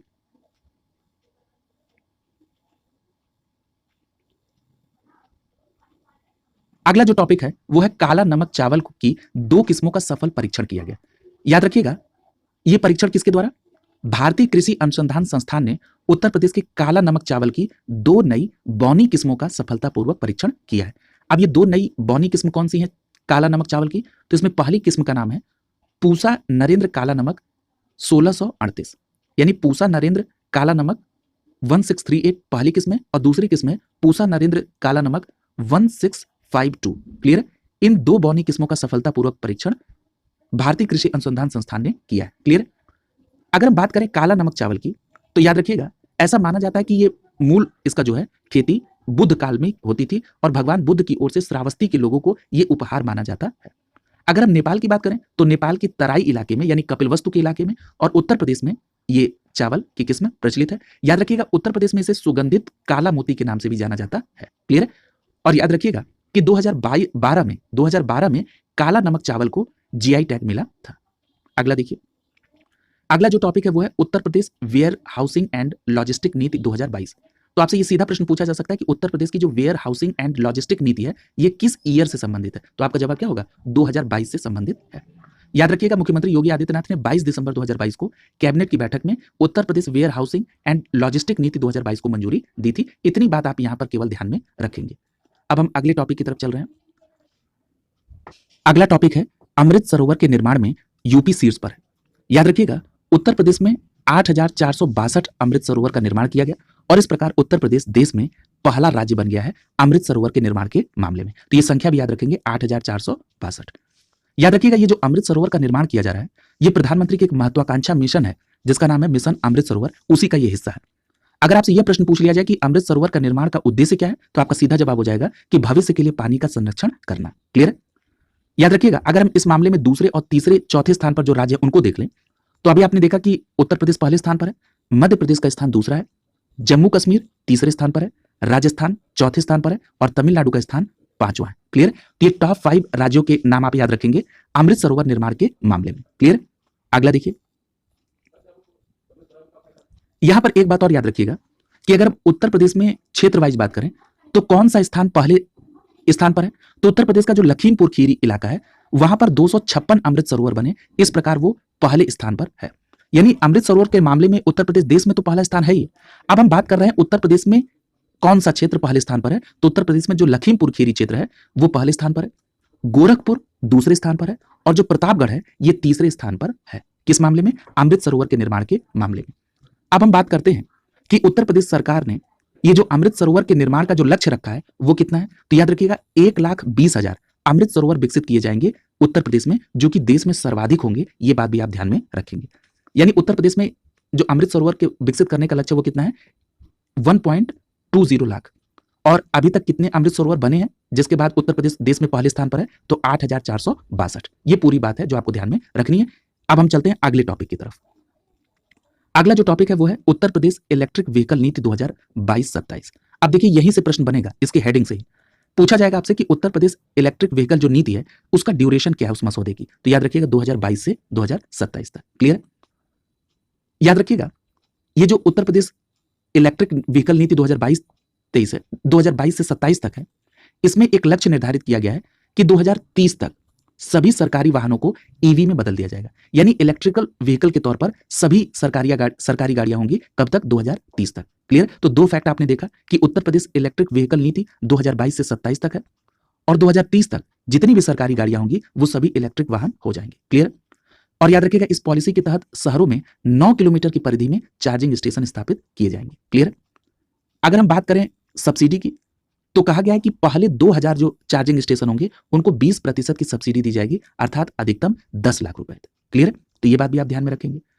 याद रखिएगा, ये जो इलेक्ट्रॉनिक वाहन है इनको प्रमोट करने के लिए उत्तर प्रदेश में एक अभियान भी चलाया जाएगा। उस अभियान का नाम क्या होगा? गो इलेक्ट्रिक अभियान। तो अगर आपसे यह सीधा प्रश्न पूछा जाए कि गो इलेक्ट्रिक अभियान का संबंध किस राज्य से है, तो आपका जवाब क्या होगा? उत्तर प्रदेश से। क्लियर?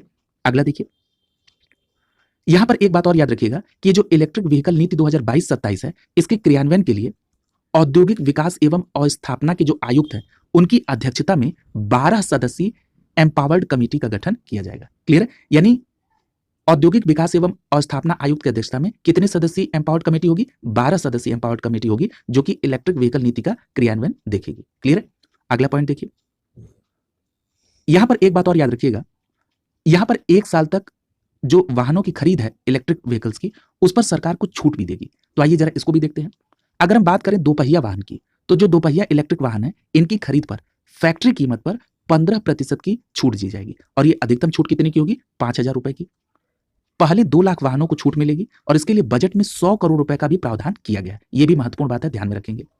अगर हम बात कर लें 3 पहिया इलेक्ट्रिक वाहन की, तो जो 3 पहिया इलेक्ट्रिक वाहन है जैसे टेम्पू टाइप के, इनकी खरीद पर 15% की छूट मिलेगी। यानी जो 2 व्हीलर है उनकी खरीद पर आपको कितने की छूट मिलेगी? फैक्ट्री कीमत पर 15% की, लेकिन जो अधिकतम सीमा है वो 5,000 रुपए तक की है। लेकिन 3 पहिया वाहनों पर भी 15% की और अधिकतम जो है 12,000 रुपए की छूट।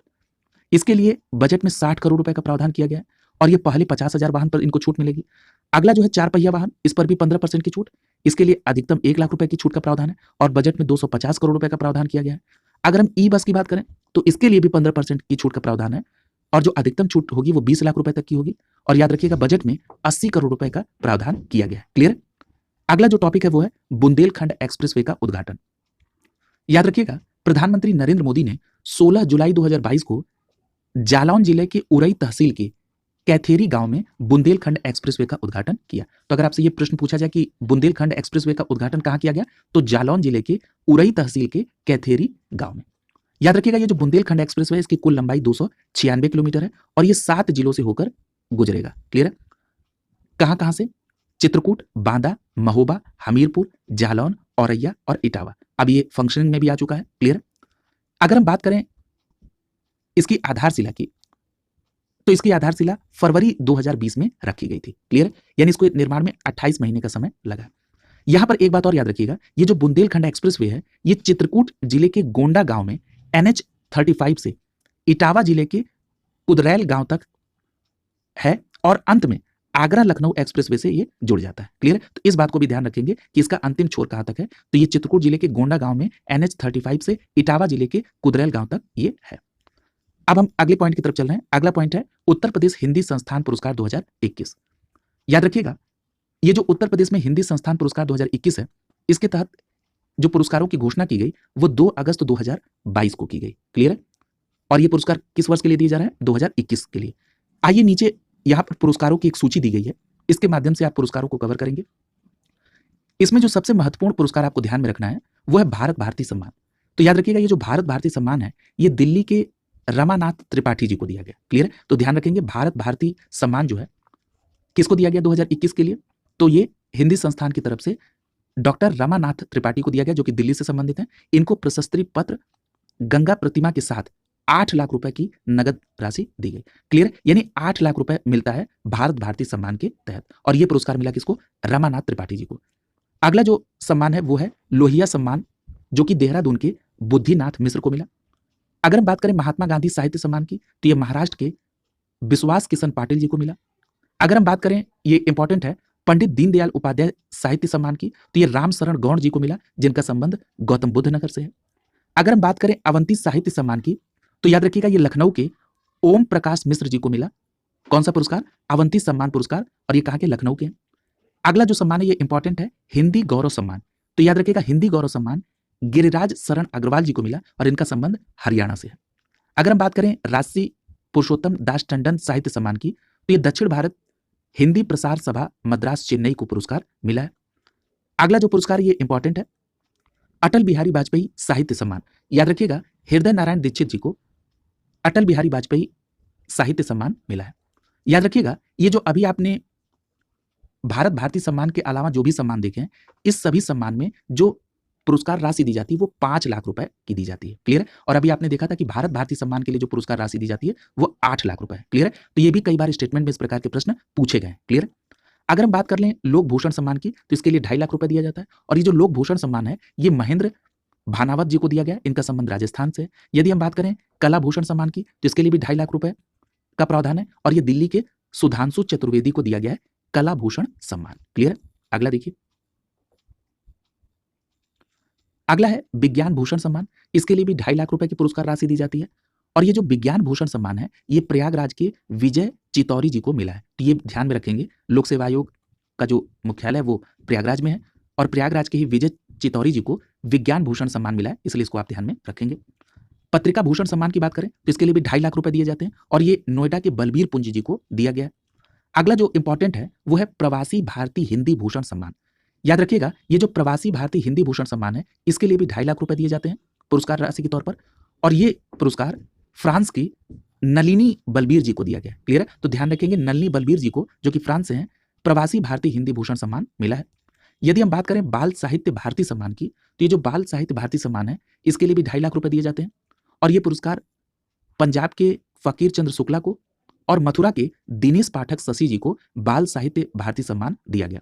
अगला जो सम्मान है वो है मधुलिमय सम्मान साहित्य सम्मान, इसके लिए भी 2.5 लाख रुपए दिए जाते हैं और डॉक्टर विक्रम सिंह को जो आगरा से संबंधित हैं इनको मधुलिमय साहित्य सम्मान दिया गया। अगला जो पुरस्कार है वो है विधि भूषण सम्मान। याद रखिएगा विधि भूषण सम्मान जो है ये प्रयागराज की सुधा अवस्थी जी को दिया गया, इसके लिए इनको 2.5 लाख पुरस्कार राशि मिली। अगला जो पुरस्कार है वो है पंडित श्री नारायण चतुर्वेदी साहित्य सम्मान। इसके तहत भी 2.5 लाख रुपए दिए जाते हैं और ये मध्य प्रदेश के अश्विन कुमार दुबे जी को दिया गया। अगर हम बात करें हिंदी विदेश प्रसार सम्मान की, तो इसके तहत भी 2.5 लाख रुपए दिए जाते हैं और ये मॉरिशस की कल्पना लाल जी को हिंदी विदेश प्रसार सम्मान दिया गया। किसको? कल्पना लाल जी को। यदि हम बात करें मदन मोहन मालवीय विश्वविद्यालय स्तरीय सम्मान की, तो याद रखिएगा कि अब तक आपने देखा कि पुरस्कारों के लिए 2.5 लाख रुपए दिए जा रहे थे। अब मदन मोहन मालवीय विश्वविद्यालय स्तरीय सम्मान के लिए 1 लाख रुपए दिए जाते हैं और इसमें ये जो पुरस्कार ये लखनऊ की योगेश प्रताप सिंह को और गोरखपुर के डॉक्टर प्रत्यूष दुबे को मदन मोहन मालवीय विश्वविद्यालय स्तरीय सम्मान दिया गया। अगला जो टॉपिक है वो है प्रदेश में 6 नई ऐसी नगर पंचायत हैं जिनका गठन किया गया और 7 नगर निकायों के सीमा में विस्तार किया गया। याद रखिएगा, इसके लिए जो उत्तर प्रदेश की कैबिनेट है उसने 17 सितंबर 2022 को इस बात का निर्णय लिया। अगर हम बात करें 6 नगर पंचायत जिनका गठन किया गया है उनकी, तो ये जो 6 नगर पंचायत हैं इसमें संत कबीर नगर की धर्म सिंहवा है, बहराइच की रुपई डीहा है, देवरिया की मदनपुरा और भलुअनी नगर पंचायत है, फर्रुखाबाद की खिमसेफपुर और रायबरेली की शिवगढ़ नगर पंचायत है जिसको नई नगर पंचायत के तौर पर जोड़ा गया है और इसकी अधिसूचना 17 सितंबर 2022 को दी गई। और इस तहत जो उत्तर प्रदेश में कुल नगर पंचायतों की संख्या वो कितनी हो गई? 762। ये इंपॉर्टेंट है। तो देखिए, आपसे ये भी प्रश्न इस तरह से भी पूछा जा सकता है कि जो नई नगर पंचायत ऐड की गई 17 सितंबर 2022 की अधिसूचना के द्वारा किन किन जिलों में? तो संत कबीर नगर, बहराइच, देवरिया, फर्रुखाबाद और रायबरेली में। और दूसरा प्रश्न किस तरह से पूछा जा सकता है? पूछा जा सकता है कि ये जो नई नगर पंचायत जोड़ी गई है ये किस जिले में है? जैसे पूछ दिया कि शिवगढ़ नगर पंचायत कहां पर जोड़ी गई, तो रायबरेली में। क्लियर? तो इस प्रकार के भी प्रश्न बन सकते हैं। अगला देखिए, इसके पहले ये तो अभी बात हो रही है आपकी 17 सितंबर 2022 की। इसके पहले 6 सितंबर 2022 को भी कैबिनेट के द्वारा कुछ नई नगर पंचायत को जोड़ा गया था जिसमें कुशीनगर की मथौली थी, देवरिया की हेतिमपुर थी, अयोध्या की मां कामाख्या थी और फर्रुखाबाद की संकीसा नगर पंचायत थी जिसे 6 सितंबर 2022 में जोड़ा गया था। और उसके बाद 17 सितंबर 2022 को कुल 6 नगर पंचायतों को जोड़ा गया। उसके बाद नगर पंचायतों की जो कुल संख्या हो गई वो कितनी हो गई? 762। इतनी बात को आप यहां पर इस पॉइंट के अंतर्गत याद रखेंगे। अगला जो टॉपिक है वो कौन सा है? कीट एवं रोग नियंत्रण योजना। याद रखिएगा, 6 सितंबर 2022 को उत्तर प्रदेश की सरकार ने कैबिनेट मीटिंग के दौरान कीट एवं रोग नियंत्रण योजना को मंजूरी दे दी है। याद रखिएगा, इस कीट एवं रोग नियंत्रण योजना के तहत उत्तर प्रदेश सरकार अगले 5 वर्षों में 192 करोड़ 57 लाख 75 हजार करोड़ रुपए खर्च करेगी। इस कीट एवं रोग नियंत्रण योजना के तहत किसानों को रासायनिक एवं जैविक कीट रसायन रक्षा इकाई के तहत अनुदान प्राप्त कराया जाएगा। क्लियर है? अगला देखिए, यहां पर एक बात और याद रखिएगा कि फसलों को सुरक्षित रखने के लिए बखारी पर 50% का अनुदान देने का भी प्रस्ताव किया गया है। क्लियर है? अगर हम उत्तर प्रदेश के कृषि मंत्री सूर्य प्रताप शाही के आधार पर खरपतवार रोग एवं कीट से होने वाली क्षति के नियंत्रण के लिए जो ये योजना है, इसकी अगर हम ड्यूरेशन की बात करें तो इसका ड्यूरेशन 2022-23 से 2026-27 तक का होगा। यानी ये जो कीट एवं रोग नियंत्रण योजना है ये 2022-23 से 2026-27 तक चलेगी। तो ये ड्यूरेशन भी आप याद रखेंगे। और अभी आपने पीछे टोटल अमाउंट भी पढ़ा है कि 5 वर्षों में यानी 2022-23 से 2026-27 तक में इस योजना के तहत कितने रुपए का खर्च किया जाएगा? अनुमान है 192 करोड़ 57 लाख 75 हजार का। क्लियर? अब हम आगे बात करते हैं कि जो योजना है इसमें 2022-23 में इस योजना के तहत जो कार्य मद में जो खर्च होंगे वो कितना बताया गया है? 3417.90। क्लियर है? और इसके द्वारा जो बायो पेस्टिसाइड है या बायो एजेंट्स हैं उस पर 75% का अनुदान उपलब्ध कराया जाएगा। इतनी बात आप इसके संदर्भ में याद रखेंगे। अगला जो टॉपिक है वो है उत्तर प्रदेश में देश की पहली एजुकेशन टाउनशिप स्टैब्लिश होगी। देखिए, यहां पर जो सबसे महत्वपूर्ण प्रश्न पूछा जा सकता है कि जो उत्तर प्रदेश में देश की पहली एजुकेशन टाउनशिप विकसित होगी ये किस देश की तर्ज पर विकसित होगी? तो याद रखिएगा, अमेरिका की तर्ज पर भारत में पहली जो एजुकेशनल टाउनशिप विकसित होगी वो उत्तर प्रदेश में विकसित होगी। क्लियर है? एजुकेशन टाउनशिप का मतलब ये होता है कि एक ही जगह पर सभी प्रकार की शिक्षा व कौशल विकास का प्रशिक्षण सरलता से उपलब्ध कराया जाए। और एक बात और याद रखिएगा कि जो उत्तर प्रदेश के मुख्यमंत्री हैं इन्होंने प्रदेश में 5 टाउनशिप विकसित करने के निर्देश दिए हैं। क्लियर है? याद रखिएगा, ये जो टाउनशिप होगी ये सिंगल एंट्री मल्टीपल एग्जिट की विचार पर आधारित होगी। क्लियर? यानी सिंगल एंट्री और मल्टीपल एग्जिट की जो विचारधारा है ये किससे संबंधित है? तो ये एजुकेशन टाउनशिप से संबंधित है। इसका मतलब ये है कि कोरे कागज की तरह आइए और कई हुनर लेकर जाइए। क्लियर? तो इस बात को भी आप ध्यान में रखेंगे। इतनी बात आप यहां पर एजुकेशन टाउनशिप के संदर्भ में याद रखिएगा।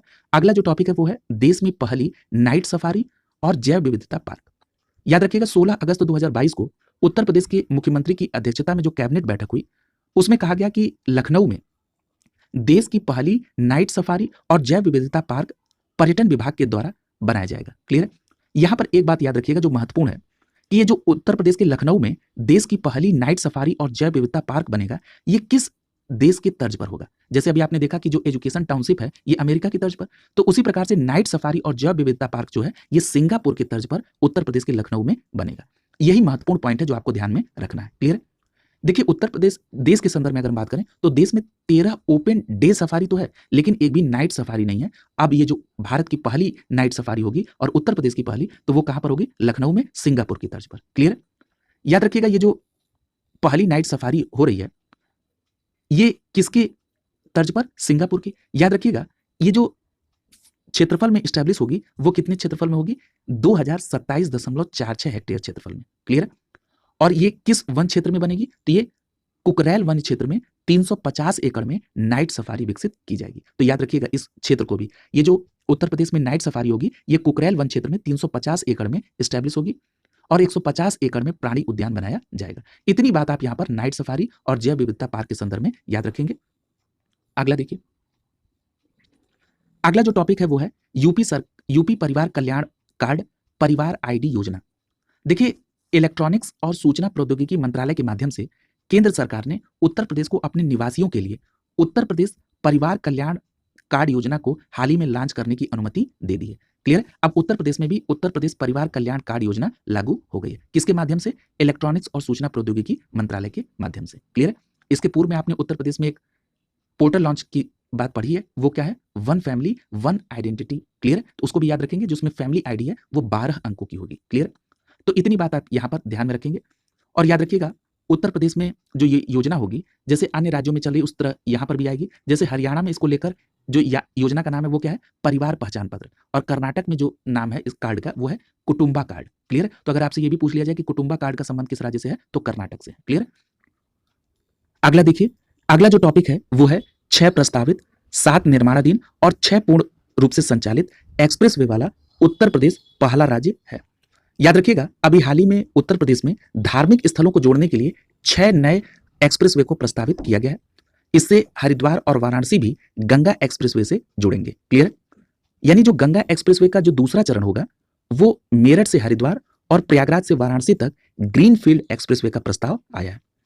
इस एक्सप्रेसवे से शाहजहांपुर बरेली होते हुए रामपुर रुद्रपुर जो कि उत्तराखंड की सीमा पर है, ये एक एक्सप्रेसवे का निर्माण करने के लिए प्रस्ताव आया है। क्लियर? इसी के तहत चित्रकूट धाम को प्रयागराज होते हुए गंगा एक्सप्रेसवे पे जोड़ने का भी प्रस्ताव है। क्लियर? इसी प्रकार झांसी लिंक एक्सप्रेसवे का भी प्रस्ताव है। क्लियर? बिंद एक्सप्रेसवे जो कि चित्रकूट से मिर्जापुर, इसकी भी योजना तैयार की गई है। क्लियर? तो इस प्रकार जो है 6 ऐसे एक्सप्रेसवे होंगे जिनका प्रस्ताव आया है। क्लियर? आगे देखते हैं।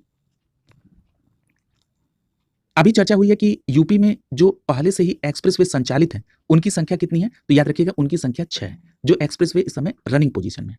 अगर हम बात करें कि उत्तर प्रदेश में ऐसे कितने एक्सप्रेसवे हैं जिसके निर्माणाधीन क्रम में है ये, तो 7 एक्सप्रेसवे हैं और इसके बाद 6 और नए एक्सप्रेसवे का प्रस्ताव आ गया है। इस प्रकार यूपी में कुल 19 एक्सप्रेसवे हो जाएंगे जब इस नए 6 का भी काम शुरू हो जाए। क्लियर? तो इस प्रकार यूपी में कुल 19 एक्सप्रेसवे होंगे। इस प्रकार यूपी देश में सर्वाधिक एक्सप्रेसवे वाला राज्य हो जाएगा। क्लियर? नीचे एक चार्ट दिया गया है जिसमें उन 6 एक्सप्रेसवे का जिक्र है जो कि इस समय फंक्शनिंग है।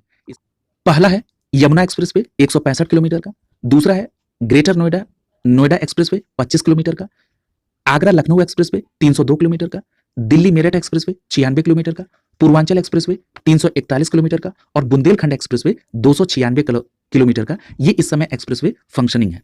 अगर हम बात करें जो 7 एक्सप्रेसवे जिन पर इस समय काम चल रहा है वो है Gorakhpur link expressway 91 kilometre, Ganga expressway 594 kilometre, important है, Lucknow Kanpur expressway 63 kilometre, Ghaziabad Kanpur expressway 380 kilometre, Gorakhpur Siliguri expressway 519 kilometre, Delhi Saharanpur Dehradun expressway 210 kilometre, Ghazipur Ballia Majhi Ghat expressway 117 kilometre का। इन 7 एक्सप्रेसवे पर इस समय कार्य चल रहा है। क्लियर? और इनकी कुल किलोमीटर में लंबाई कितनी है? 1974 किलोमीटर जिस पर काम चल रहा है। और उत्तर प्रदेश में जो इस समय फंक्शनिंग एक्सप्रेसवे की कुल किलोमीटर की लंबाई है वो है 1225 किलोमीटर। क्लियर? और इनके अलावा 6 नए प्रस्ताव और आए हैं। इसके बाद जो उत्तर प्रदेश में कुल एक्सप्रेसवे की संख्या वो 19 हो जाती है। क्लियर। अगला देखिए, अगला जो टॉपिक है, उत्तर प्रदेश में ई अभियोजन पोर्टल के मामले को निपटाने के मामले में उत्तर प्रदेश शीर्ष स्थान पर है। क्लियर। याद रखिएगा, उत्तर प्रदेश में 9.12 मिलियन मामले के साथ डिजिटल इंडिया मिशन के तहत केंद्र सरकार द्वारा प्रबंधित ई अभियोजन पोर्टल के माध्यम से मामले के निपटान और प्रविष्टि की संख्या में देश में शीर्ष स्थान पर है उत्तर प्रदेश। यानी मामले के निपटान और प्रविष्टि की संख्या के मामले में उत्तर प्रदेश देश में नंबर 1 है और ये संख्या कितनी है? 9.12 मिलियन। क्लियर। यहां पर याद रखिएगा, अगर हम दूसरे स्थान पर देखें तो दूसरे स्थान पर जो राज्य हैं उसमें मध्य प्रदेश है, बिहार है, गुजरात है और छत्तीसगढ़ है। ये किस स्थान पर है? दूसरे स्थान पर है।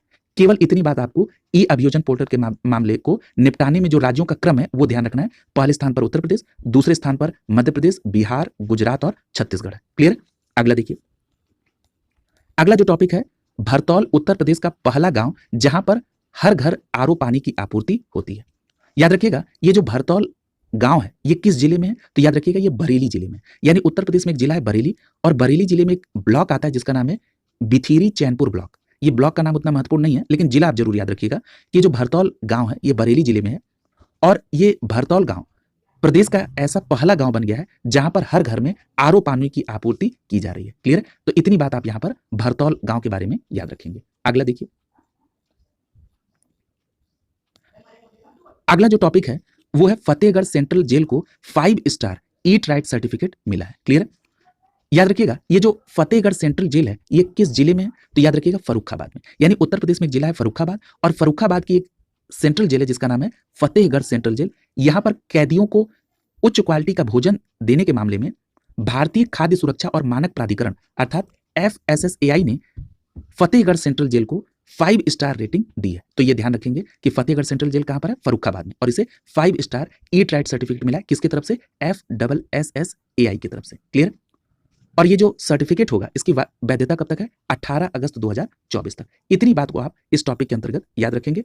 अगला जो टॉपिक है वो है वैक्यूम आधारित सीवर सिस्टम वाला आगरा देश का पहला जिला बन गया है। क्लियर। यानी देश का वो पहला जिला आगरा होगा जहां पर वैक्यूम आधारित सीवर सिस्टम लागू हुआ। यहां पर एक बात याद रखिएगा, इसके तहत ताजमहल के आसपास के 240 घरों को वैक्यूम आधारित सीवर से जोड़ा गया है। क्लियर। और ये जो आगरा में वैक्यूम आधारित सीवर सिस्टम है इसको किसके द्वारा रख रखाव इसका किया जाएगा? तो याद रखिएगा, इसे नीदरलैंड की कंपनी के द्वारा 5 साल तक इसका रख रखाव किया जाएगा। 5 करोड़ रुपए में 240 घर का वैक्यूम सीवर नेटवर्क बनाया गया है। क्लियर। इतनी बात आप यहां पर केवल ध्यान में रखेंगे। 2 बातें यहां प्रमुख रूप से ध्यान में रखना है आपको कि ये जो वैक्यूम आधारित सीवर सिस्टम है ये आगरा में है और ये देश का पहला जिला है इस प्रकार, और इसका जो रख रखाव है वो नीदरलैंड की कंपनी करेगी 5 साल के लिए। क्लियर। अगला देखिए, अगला है उत्तर प्रदेश ई पेंशन पोर्टल वाला पहला राज्य बन गया है। याद रखिएगा, उत्तर प्रदेश में ई पेंशन पोर्टल की सुविधा देने वाला देश का पहला राज्य बन गया है। क्लियर। यदि पूछा जाए कि देश का पहला राज्य जिसने ई पेंशन पोर्टल की सुविधा दी है तो वो कौन सा है? तो उत्तर प्रदेश है। क्लियर। याद रखिएगा, उत्तर प्रदेश के मुख्यमंत्री ने 1 मई 2022 को श्रम दिवस के अवसर पर 11.5 लाख से अधिक पेंशनरों को सुगम जीवन की सौगात के तौर पर इस ऑनलाइन पोर्टल सेवा का शुभारंभ किया था। क्लियर। इतनी बात आपको यहां पर इस टॉपिक के अंतर्गत ध्यान में रखना है। क्लियर। अगला टॉपिक देखिए, अगला टॉपिक है उत्तर प्रदेश के काला नमक चावल को बढ़ावा देने के प्रयास को मिला लोक प्रशासन में प्रधानमंत्री पुरस्कार 2021। याद रखिएगा, उत्तर प्रदेश का एक जिला है जिसका नाम है सिद्धार्थनगर। इस सिद्धार्थनगर जिला प्रशासन द्वारा काला नमक चावल को बढ़ावा देने के प्रयास को 21 अप्रैल 2022 को लोक प्रशासन में उत्कृष्टता के लिए प्रधानमंत्री पुरस्कार 2021 से सम्मानित किया गया। क्लियर। तो याद रखेंगे, लोक प्रशासन में उत्कृष्टता के लिए जो प्रधानमंत्री पुरस्कार 2021 है ये किसको दिया गया? तो सिद्धार्थनगर जिला प्रशासन को। और किस कार्य के लिए? तो काला नमक चावल को बढ़ावा देने के प्रयास के लिए। क्लियर। आगे देखिए, यहां पर एक बात याद रखिएगा, आज ही की क्लास में आपने काला नमक चावल के संदर्भ में भी पढ़ा था कि ऐसा मान्यता है कि काला नमक चावल जो है ये भगवान बुद्ध का उपहार है। क्लियर। और ये जो सिद्धार्थनगर है यहां पर जो काला नमक चावल है इसे एक जिला एक उत्पाद अर्थात ODOP योजना के तहत भी शामिल किया गया है। अगर हम काला नमक चावल के संदर्भ में देखें तो आज ही आपने पढ़ा है कि इसकी 2 नई बौनी किस्म भी खोजी गई है। इसमें पहली किस्म होती है पूजा नरेंद्र काला नमक 1638 और जो दूसरी बौनी किस्म है वो है पूसा नरेंद्र काला नमक 1652। और आपको ये पहले ही पता है कि जो काला नमक चावल है इसे 2012 में GI टैग मिला है। क्लियर। तो ये सभी बातें आप काला नमक चावल के संदर्भ में याद रखेंगे। अगला टॉपिक देखिए, उत्तर प्रदेश में उत्तर भारत के पहले हाइपर स्केल डेटा सेंटर का लोकार्पण किया गया है। याद रखिएगा, उत्तर प्रदेश के मुख्यमंत्री योगी आदित्यनाथ ने 31 अक्टूबर 2022 को उत्तर भारत का पहला हाइपर डेटा स्केल सेंटर, जिसका नाम क्या है, योट्टा डेटा सेंटर, YOTTA, इसके पहले से tower Yotta D1, YOTTA D1 का लोकार्पण किया। और याद रखिएगा, इसका निर्माण कहां पर हो रहा है, ग्रेटर नोएडा के नॉलेज पार्क 5 के तहत। क्लियर। यहां पर एक बात और याद रखिएगा, ये जो डेटा सेंटर है YOTTA D1, इसे हीरा नंदानी ग्रुप के द्वारा बनाया जा रहा है। क्लियर। और इस डेटा सेंटर को निर्मित करने में जो लागत आएगी वो है 5,000 करोड़ रुपए। क्लियर। इतनी बात आप याद रखेंगे उत्तर प्रदेश में जो उत्तर भारत का पहला हाइपर डेटा सेंटर बन रहा है उसके संदर्भ में। क्लियर। यहां पर एक बात और आपको ध्यान रखना है, ये जो हीरा नंदानी ग्रुप है, इसके द्वारा निर्मित 20 एकड़ में फैले इस डेटा सेंटर पार्क में कुल 6 डेटा सेंटर होंगे और 7 मंजिला में ये YOTTA D1 ये जो पहला भाग है। क्लियर है। याद रखिएगा, इस सेंटर में public clouding service, cyber security, disaster recovery, इस प्रकार की अन्य सेवाएं इसमें शामिल होंगी। और हीरा नंदानी ग्रुप का ये टारगेट है कि वो 5 वर्षों में कुल 6 टावर का निर्माण करेगी, जिसमें कुल निवेश जो होगा वो होगा 39,000 करोड़ रुपए का। क्लियर। तो इतनी बात आप यहां पर उत्तर भारत के पहले हाइपर डेटा सेंटर के बारे में देखेंगे, जिसका लोकार्पण ग्रेटर नोएडा में हुआ है। क्लियर है। अब हम आगे उत्तर प्रदेश करंट के सेकंड पार्ट की तरफ चल रहे हैं, जिसमें आपको उत्तर प्रदेश करंट से संबंधित जो तथ्य हैं वो वन लाइनर फॉर्मेट में मिलेंगे। तो चलिए वन लाइनर करंट को देख लेते हैं, जो कि उत्तर प्रदेश से संबंधित है। यहां पर जो पहला प्रश्न है, पूछा जा रहा है कि 13 अप्रैल 2023 को उत्तर प्रदेश के किस पूर्व अंतर्राष्ट्रीय हॉकी खिलाड़ी को हॉकी इंडिया चयन समिति का अध्यक्ष नियुक्त किया गया है। तो आपका जवाब क्या होगा, आरपी सिंह। यानी जो आरपी सिंह हैं, ये हॉकी इंडिया चयन समिति के अध्यक्ष नियुक्त हुए हैं। याद रखिएगा, इनका संबंध कहां से है, उत्तर प्रदेश से। क्लियर है। अगला प्रश्न देखिए, पूछा जा रहा है कि भारतीय टीम की वह हॉकी खिलाड़ी जिसके नाम पर हाल ही में रायबरेली में हॉकी स्टेडियम का नाम रानी गर्ल्स हॉकी टर्फ रखा गया है। याद रखिएगा, उस हॉकी खिलाड़ी का नाम है रानी रामपाल। यानी रानी रामपाल का संबंध हॉकी से है, यानी ये महिला हॉकी खिलाड़ी है और इन्हीं के नाम पर रायबरेली में जो हॉकी स्टेडियम है उसका नाम रखा गया है और उसका नाम क्या होगा, रानी गर्ल्स हॉकी टर्फ। क्लियर है। अगला देखिए, याद रखेंगे ये रायबरेली में बना है। ठीक है।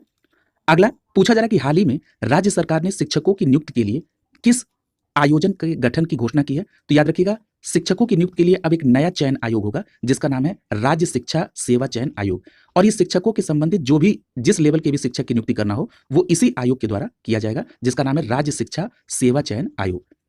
अगला प्रश्न पूछा जा रहा है कि हाल ही में उत्तर प्रदेश के किस शहर में सेरीकल्चर मेले का आयोजन किया गया। तो याद रखिएगा, गोरखपुर में सेरीकल्चर मेले का आयोजन किया गया। क्लियर है।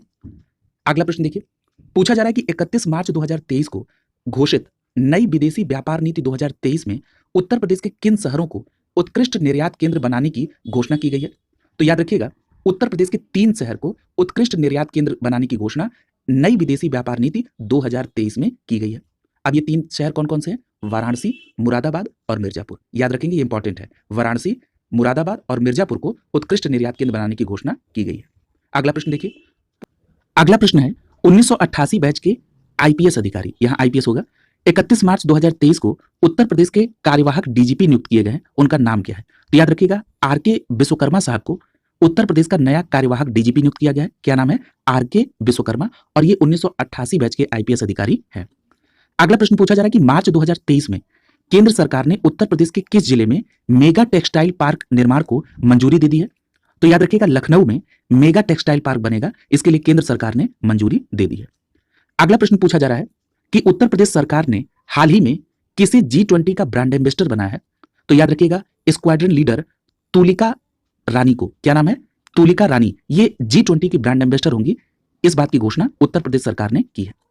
अगला प्रश्न पूछा जा रहा है कि प्रदेश का पहला निजी औद्योगिक पार्क कहां बनाने का निर्णय लिया गया। तो याद रखिएगा, अलीगढ़ में एक जगह है जिसका नाम है भांकरी। क्या नाम है, भांकरी, और ये भांकरी जगह कहां पर है, अलीगढ़ में।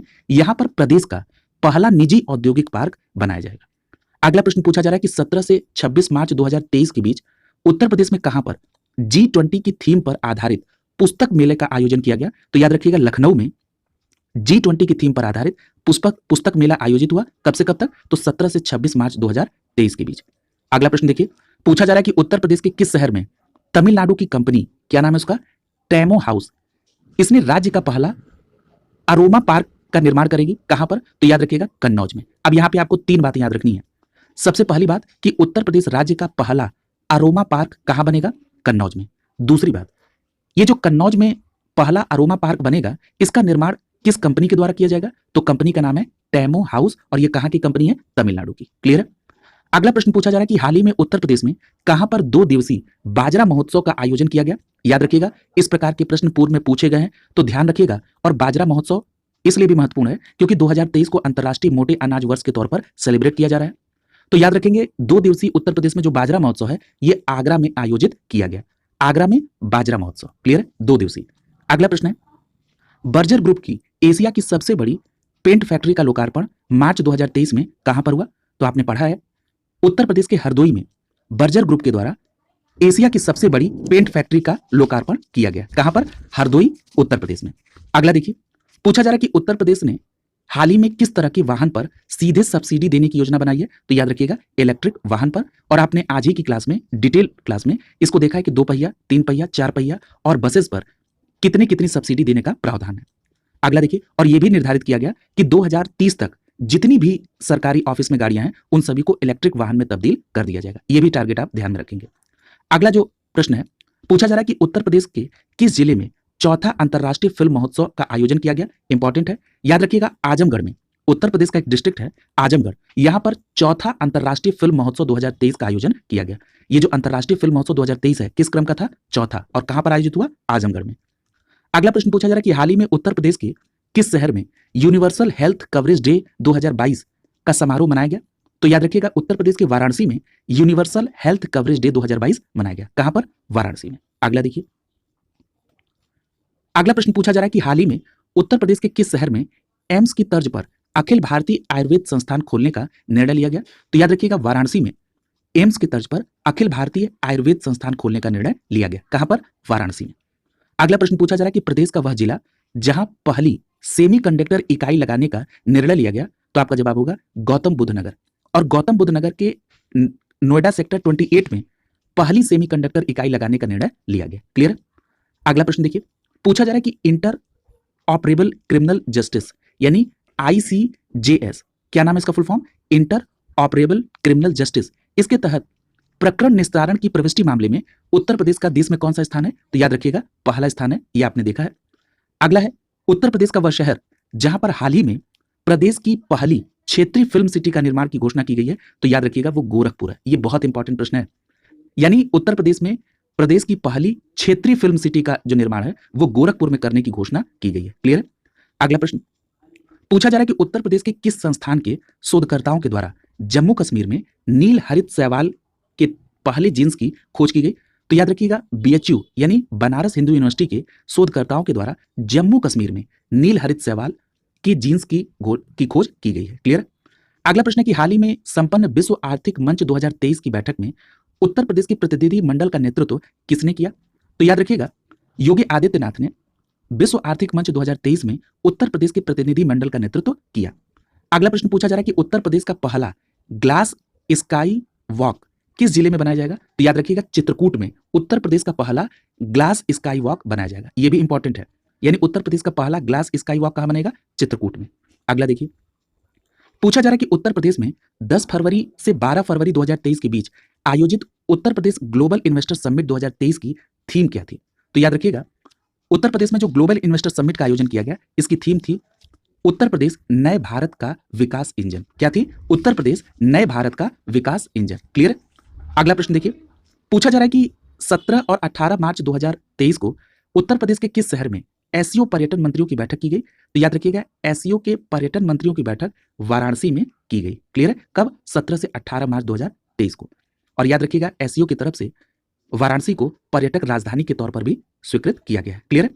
अगला प्रश्न देखिए, पूछा जा रहा है कि मार्च 2023 में उत्तर प्रदेश सरकार ने नोएडा स्थित किस सड़क का नाम परिवर्तित करके प्रसिद्ध पत्रकार रामनाथ गोयनका के नाम पर रखा है? तो याद रखिएगा, नोएडा में एक सड़क है जिसका नाम है अमलतास मार्ग। ये जो नोएडा का अमलतास मार्ग है, इस मार्ग का नाम जो है अब प्रसिद्ध पत्रकार रामनाथ गोयनका के नाम पर रखा जाएगा। क्लियर है?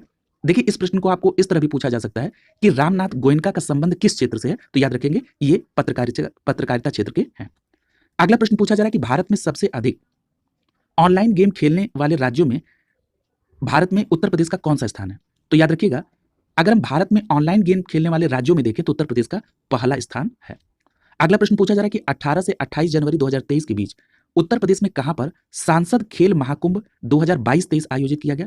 तो याद रखिएगा, उत्तर प्रदेश के बस्ती में सांसद खेल महाकुंभ 2022-23 का आयोजन 18 से 28 जनवरी 2023 के बीच हुआ। अगला प्रश्न पूछा जा रहा है कि 24 जनवरी 2023 से 31 जनवरी 2023 तक मनाए गए उत्तर प्रदेश दिवस समारोह 2023 की थीम क्या थी? इंपॉर्टेंट प्रश्न है। तो याद रखिएगा, इन्वेस्ट एंड एम्प्लॉयमेंट। क्या थी? Invest and employment. ये थीम थी किसकी? उत्तर प्रदेश दिवस समारोह 2023 की, जिसका आयोजन 24 जनवरी 2023 से 31 जनवरी 2023 तक हुआ। थीम क्या थी? Invest and employment. अगला प्रश्न पूछा जा रहा है कि 21 जनवरी 2023 को उत्तर प्रदेश के किन 4 शहरों में G20 वॉकथॉन दौड़ का आयोजन किया गया? तो याद रखिएगा, लखनऊ, आगरा, नोएडा और वाराणसी। ये उत्तर प्रदेश के 4 वो शहर हैं जहां पर G20 वॉकथॉन दौड़ का आयोजन 21 जनवरी 2023 को किया गया। कौन से 4 शहर हैं? लखनऊ, आगरा, नोएडा और वाराणसी। याद रखेंगे, इंपॉर्टेंट है ये। अगला प्रश्न पूछा जा रहा है कि 27 दिसंबर 2022 को केंद्रीय गृह मंत्रालय ने उत्तर प्रदेश सरकार की सिफारिश के बाद किन 2 स्थानों के नाम को बदलने की अनुमति दे दी है? तो याद रखिएगा, गोरखपुर जिले में और देवरिया जिले में इन स्थानों के नाम के परिवर्तन की मंजूरी केंद्रीय गृह मंत्रालय की तरफ से दी गई है। याद रखिएगा, गोरखपुर जिले में एक नगरपालिका परिषद है जिसका नाम है मुंडेरा बाजार। इस मुंडेरा बाजार नगरपालिका परिषद का नाम बदलकर अब चौरी चौरा कर दिया गया है। क्लियर है? यानी मुंडेरा बाजार नगरपालिका परिषद किस जिले में है? गोरखपुर में। अब इसका नाम क्या हो गया है? चौरी चौरा। दूसरा जिला है देवरिया। देवरिया में गांव है जिसका नाम था तेलिया अफगान। देवरिया के इस तेलिया अफगान गांव का नाम बदलकर तेलिया शुक्ला कर दिया गया है। तो याद रखेंगे, तेलिया अफगान की जगह पर तेलिया शुक्ला हो गया है और ये किस जिले से संबंधित है? देवरिया से। क्लियर है? अगला प्रश्न देखिए, पूछा जा रहा है कि उत्तर प्रदेश की योगी सरकार ने प्रदेश में निकाय चुनाव में ओबीसी आरक्षण देने के लिए हाई कोर्ट के किस पूर्व न्यायाधीश की अध्यक्षता में 28 दिसंबर 2022 को 5 सदस्यीय आयोग का गठन किया? तो याद रखिएगा, उनका नाम है न्यायमूर्ति रामअवतार सिंह। यानी न्यायमूर्ति रामअवतार सिंह की अध्यक्षता में एक 5 सदस्यीय आयोग का गठन 28 दिसंबर 2022 को हुआ, जो उत्तर प्रदेश में निकाय चुनाव में ओबीसी आरक्षण संबंधित अपना सुझाव देगी। अब यहां पर यह प्रश्न उठता है कि ये जो 5 सदस्यीय आयोग है जिसकी अध्यक्षता न्यायमूर्ति रामअवतार सिंह कर रहे हैं, उसमें सदस्य कौन कौन है? इसमें पूर्व आईएएस ऑफिसर चौबे सिंह वर्मा है, महेंद्र कुमार है, पूर्व अपर विधि परामर्शी संतोष कुमार विश्वकर्मा है, अपर जिला जज ब्रजेश कुमार सोनी इसमें शामिल है। याद रखेंगे। अगला प्रश्न देखिए, पूछा जा रहा है कि उत्तर प्रदेश के किस जिले में जलकल विभाग के द्वारा सोलर ट्री लगाए जा रहे हैं? तो याद रखिएगा, वाराणसी जिले में जलकल विभाग के द्वारा सोलर ट्री लगाया जा रहा है। अगला प्रश्न देखिए, पूछा जा रहा है कि किस परियोजना के लिए हाल ही में उत्तर प्रदेश सरकार ने ऑस्टिन यूनिवर्सिटी के साथ समझौता किया है? तो आपका जवाब होगा स्मार्ट सिटी ऑफ नॉलेज के लिए उत्तर प्रदेश सरकार ने ऑस्टिन यूनिवर्सिटी के साथ समझौता किया है। क्या नाम है उस परियोजना का? Smart city of knowledge.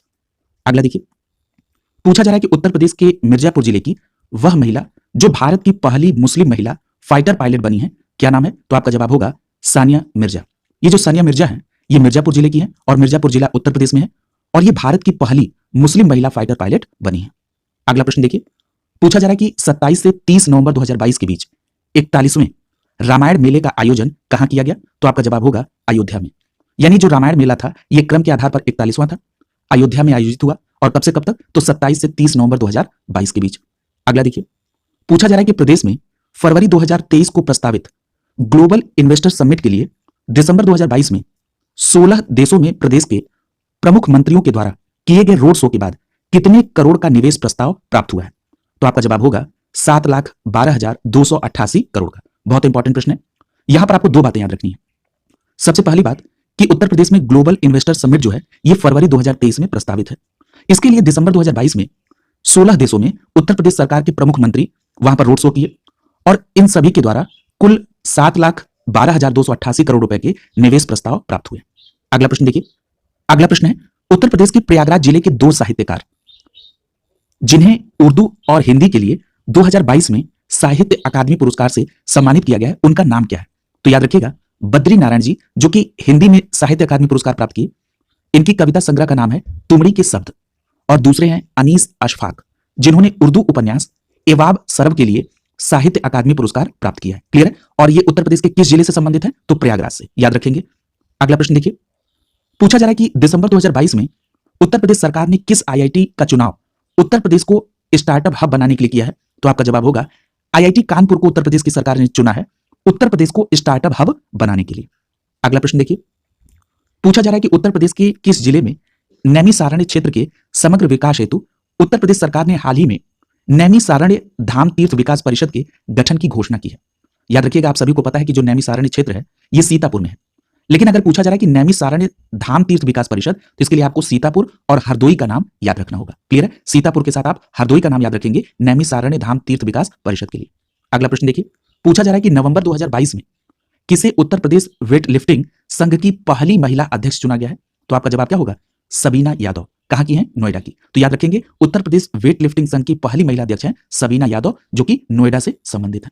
अगला है, लंपी वायरस का 1.58 करोड़ टीका करने वाला देश का पहला राज्य कौन बना है? तो आपका जवाब होगा उत्तर प्रदेश। अगला प्रश्न देखिए, पूछा जा रहा है कि उत्तर प्रदेश के वे 3 जिले जहां पर पुलिस कमिश्नर प्रणाली को नवंबर 2022 में लागू किया गया, तो याद रखिएगा, प्रयागराज, आगरा और गाजियाबाद, ये उत्तर प्रदेश के 3 जिले हैं जहां पर नवंबर 2022 में पुलिस कमिश्नर प्रणाली को लागू किया गया। प्रयागराज, आगरा और गाजियाबाद। अगला प्रश्न देखिए, पूछा जा रहा है कि उत्तर प्रदेश के किस शहर में भारत हस्तशिल्प महोत्सव 2022 का आयोजन किया गया? तो याद रखिएगा, लखनऊ में भारत हस्तशिल्प महोत्सव 2022 का आयोजन किया गया। अगला प्रश्न देखिए, 22 से 25 नवंबर 2022 के बीच उत्तर प्रदेश के किस शहर में यूनेस्को इंडिया अफ्रीका हैकाथॉन का आयोजन किया गया? तो आपका जवाब होगा ग्रेटर नोएडा में। याद रखेंगे, ग्रेटर नोएडा में 22 से 25 नवंबर 2022 के बीच यूनेस्को इंडिया अफ्रीका हैकाथॉन का आयोजन किया गया। अगला प्रश्न देखिए, पूछा जा रहा है कि उत्तर प्रदेश का वह शहर जहां पर फीफा वर्ल्ड कप 2022 के लिए ट्रॉफी और बॉक्स का निर्माण किया गया, तो आपका जवाब होगा आगरा। यानी आगरा में फीफा वर्ल्ड कप 2022 के ट्रॉफी और बॉक्स का निर्माण किया गया। अगला प्रश्न देखिए, पूछा जा रहा है कि हाल ही में उत्तर प्रदेश सरकार ने नेशनल हेल्थ मिशन के तहत शहरी क्षेत्र में किस कार्यक्रम के संचालन की अनुमति दी है? तो याद रखिएगा, राष्ट्रीय बाल स्वास्थ्य कार्यक्रम की। याद रखेंगे, उत्तर प्रदेश सरकार ने नेशनल हेल्थ मिशन के तहत शहरी क्षेत्र में राष्ट्रीय बाल स्वास्थ्य कार्यक्रम को संचालन हेतु अनुमति दी है। अगला देखिए, पूछा जा रहा है कि हाल ही में किसे उत्तर प्रदेश का चौथा टाइगर रिजर्व घोषित किया गया है? तो याद रखेंगे, Ranipur wild life sanctuary Chitrakoot में जो है उसे उत्तर प्रदेश का चौथा टाइगर रिजर्व घोषित किया गया। क्या नाम है? Ranipur wild life sanctuary Chitrakoot. और ये उत्तर प्रदेश का कौन से नंबर का टाइगर रिजर्व है? तो याद रखेंगे चौथा। अगला प्रश्न देखिए, पूछा जा रहा है कि 4 से 6 नवंबर 2022 के बीच पहले कौशल लिटरेचर फेस्टिवल का आयोजन कहां पर किया गया? तो याद रखेंगे, लखनऊ में। तो लखनऊ में 4 से 6 नवंबर 2022 के बीच पहले कौशल लिटरेचर फेस्टिवल का आयोजन किया गया। अगला प्रश्न देखिए, पूछा जा रहा है कि हाल ही में उत्तर प्रदेश सरकार ने आईटी सेक्टर में कितने हजार करोड़ के निवेश प्रस्ताव को मंजूरी दी है? तो याद रखिएगा, 7,000 करोड़ रुपए। यानी उत्तर प्रदेश सरकार आईटी सेक्टर में 7,000 करोड़ रुपए के निवेश प्रस्ताव की मंजूरी मिली है। अगला देखिए, पूछा जा रहा है कि उत्तर प्रदेश में कहां पर देश का पहला डबल डेकर हाईवे बनाने का निर्णय लिया गया है? तो याद रखेंगे, नोएडा में। यानी उत्तर प्रदेश के नोएडा में देश का पहला डबल डेकर हाईवे बनाया जाएगा।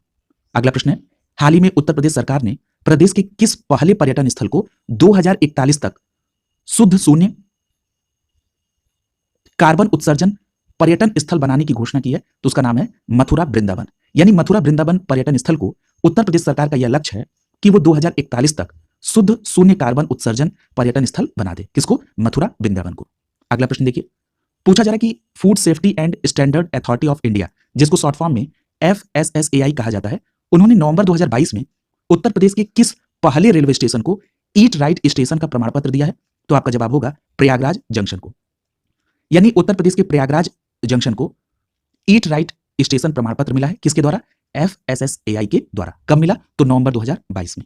अगला प्रश्न देखिए, पूछा जा रहा है कि खेलो इंडिया यूनिवर्सिटी गेम का जो तीसरा संस्करण है, इसका आयोजन अप्रैल 2023 में उत्तर प्रदेश के किस शहर में प्रस्तावित है? बहुत इंपॉर्टेंट प्रश्न है, याद रखेंगे, लखनऊ में। यहां पर 2 बातें आपको याद रखना है कि जो खेलो इंडिया यूनिवर्सिटी गेम है, इसका कौन सा संस्करण लखनऊ में आयोजित होगा? तो तीसरा। और कब आयोजित होगा? तो अप्रैल 2023 में। अगला प्रश्न देखिए, उत्तर प्रदेश के किस संस्थान के द्वारा खून की आवश्यकता को पूरा करने के लिए हाल ही में रक्त खोज ऐप तैयार किया गया है? तो आपका जवाब होगा MNNIT, प्रयागराज ने। देखिए यहां पर थोड़ा मिसप्रिंट है, याद रखिएगा, इसका पूरा नाम होता है MNNIT। फुल फॉर्म की बात कर लें तो Motilal Nehru national institute of technology Prayagraj. Clear है? तो यानी MNNIT ने खून की आवश्यकता को पूरा करने के लिए रक्त खोज ऐप को तैयार किया है। अगला प्रश्न देखिए, पूछा जा रहा है कि हाल ही में उत्तर प्रदेश के किस जिले में हजारों वर्ष पुराने प्रागैतिहासिक शैलचित्र के अवशेष मिले हैं? तो याद रखिएगा, चित्रकूट के भौरी पहाड़ी में हाल ही में हजारों वर्ष पुराने प्रागैतिहासिक शैलचित्र मिले हैं। कहां पर? चित्रकूट के भौरी पहाड़ी में। अगला प्रश्न देखिए, पूछा जा रहा है कि हाल ही में उत्तर प्रदेश सरकार ने किस वन्य जीव अभयारण्य को घड़ियाल कंजर्वेशन व रिजर्व सेंटर स्थापित करने का निर्णय लिया है? तो याद रखिएगा, जो कतरनिया घाट वन्य जीव अभयारण्य है वहां पर अब घड़ियाल कंजर्वेशन व रिसर्च सेंटर भी स्टैब्लिश होगा। क्लियर है? तो याद रखेंगे इस बात को। अगला देखिए, पूछा जा रहा है कि उत्तर प्रदेश में गोरखपुर की वह पर्वतारोही जिन्हें हाल ही में मनाली स्थित माउंट फ्रेंडशिप की चोटी साइकिल से फतह करने वाली वो पर्वतारोही बन गई हैं, तो उनका नाम है उमा सिंह। क्लियर है? यानी उमा सिंह का संबंध उत्तर प्रदेश के गोरखपुर जिले से है। वो एक पर्वतारोही है और उन्होंने मनाली स्थित माउंट फ्रेंडशिप की चोटी साइकिल से फतह की है। क्लियर है? अगला देखिए, अगला प्रश्न है, गुरु नानक की 553वीं जयंती के अवसर पर 8 नवंबर 2022 को विश्व के पहले साहिबजादा पार्क का शिलान्यास उत्तर प्रदेश के किस शहर में हुआ है? तो आपका जवाब होगा लखनऊ में। याद रखेंगे, लखनऊ में विश्व के पहले साहिबजादा पार्क का शिलान्यास हुआ। किस अवसर पर? तो गुरु नानक जी की 553वीं जयंती के अवसर पर 8 नवंबर 2022 को। अगला प्रश्न देखिए, पूछा जा रहा है कि हाल ही में उत्तर प्रदेश के मुख्यमंत्री योगी आदित्यनाथ ने ग्रेटर नोएडा में किस नाम से उत्तर भारत के पहले हाइपर स्केल डेटा सेंटर का उद्घाटन किया है? तो याद रखिएगा, उसका नाम है योट्टा D1। यानी योट्टा D1 नाम से उत्तर भारत के पहले हाइपर स्केल डेटा सेंटर का उद्घाटन उत्तर प्रदेश के मुख्यमंत्री योगी आदित्यनाथ ने ग्रेटर नोएडा में किया है। अगला प्रश्न देखिए, पूछा जा रहा है कि उत्तर प्रदेश के किस शहर में जीआई महोत्सव 2022 का आयोजन किया गया? तो याद रखिएगा, वाराणसी में जीआई महोत्सव 2022 का आयोजन किया गया। अगला प्रश्न है, उत्तर प्रदेश का वह शहर जहां पर हाल ही में इंडियन रोड कांग्रेस का आयोजन किया गया? तो आपका जवाब होगा लखनऊ में इंडियन रोड कांग्रेस का आयोजन किया गया। अगला प्रश्न देखिए, पूछा जा रहा है कि 27 अक्टूबर 2022 को एशिया की पहली पैथोजन रिडक्शन मशीन का शुभारंभ कहां किया गया? तो याद रखिएगा, लखनऊ में एशिया की पहली पैथोजन रिडक्शन मशीन का शुभारंभ किया गया। कब? 27 अक्टूबर 2022 को। अगला प्रश्न देखिए, पूछा जा रहा है कि 15 से 17 अक्टूबर 2022 के बीच डाक टिकट प्रदर्शनी जिसका नाम है यूफी लेक्स 2022, इसका आयोजन उत्तर प्रदेश के किस जिले में हुआ? तो आपका जवाब होगा लखनऊ में। याद रखेंगे, लखनऊ में डाक टिकट प्रदर्शनी यूफी लेक्स 2022 का आयोजन 15 से 17 अक्टूबर 2022 के बीच हुआ। अगला प्रश्न देखिए, 11 से 12 नवंबर 2022 के बीच गंगा केंद्रीय बंदरगाह जहाजरानी और जलमार्ग मंत्रालय के भारतीय जलमार्ग प्राधिकरण की ओर से कहां पर पीएम गतिशक्ति मल्टी मॉडल का जलमार्ग शिखर सम्मेलन आयोजित हुआ? तो याद रखिएगा, वाराणसी में। याद रखेंगे, वाराणसी में पीएम गतिशक्ति मल्टी मॉडल का जलमार्ग शिखर सम्मेलन आयोजित किया गया। क्लियर? अगला देखिए, पूछा जा रहा है कि नवंबर 2022 में उत्तर प्रदेश के किस संस्थान के द्वारा आविष्कार 2022 महोत्सव का आयोजन किया गया? तो आपका जवाब होगा MNNIT प्रयागराज के द्वारा। अभी आपने पिछली बार क्या पढ़ा था कि इसी MNNIT अर्थात Motilal Nehru national institute of technology Prayagraj ने रक्त खोज ऐप बनाया था। और दूसरा फैक्ट उसी से संबंधित है कि इस संस्थान के द्वारा आविष्कार 2022 महोत्सव का आयोजन नवंबर 2022 में किया गया। दोनों बातें याद रखेंगे। अगला प्रश्न है, उत्तर प्रदेश स्थित वह सेंचुरी जिसका हाल ही में नया नक्शा तैयार किया गया है? तो आपका जवाब होगा हस्तिनापुर सेंचुरी। क्लियर है? अगला प्रश्न देखिए, पूछा जा रहा है कि उत्तर प्रदेश के किस जिले से असम के डिब्रूगढ़ तक दुनिया की सबसे लंबी रिवर क्रूज यात्रा जो है प्रस्तावित है? तो आपका जवाब क्या होगा? वाराणसी से। याद रखेंगे, वाराणसी जिले से असम के डिब्रूगढ़ तक दुनिया की सबसे लंबी रिवर क्रूज यात्रा शुरू होने वाली है। अगर आपसे यह पूछा जाए कि इसका नाम क्या रखा गया है? तो आपका जवाब होगा गंगा विलास क्रूज। नाम भी आप याद रखेंगे। अगला देखिए, पूछा जा रहा है कि उत्तर प्रदेश को स्वास्थ्य सुविधा रजिस्टर में कई स्वास्थ्य सुविधाओं को जोड़ने के लिए अक्टूबर 2022 में किस पुरस्कार से सम्मानित किया गया? तो आपका जवाब होगा आयुष्मान उत्कृष्टता पुरस्कार 2022। उत्तर प्रदेश को स्वास्थ्य सुविधा रजिस्टर में कई स्वास्थ्य सुविधाओं को जोड़ने के लिए अक्टूबर 2022 में दिया गया। क्या पुरस्कार है? आयुष्मान उत्कृष्टता पुरस्कार 2022।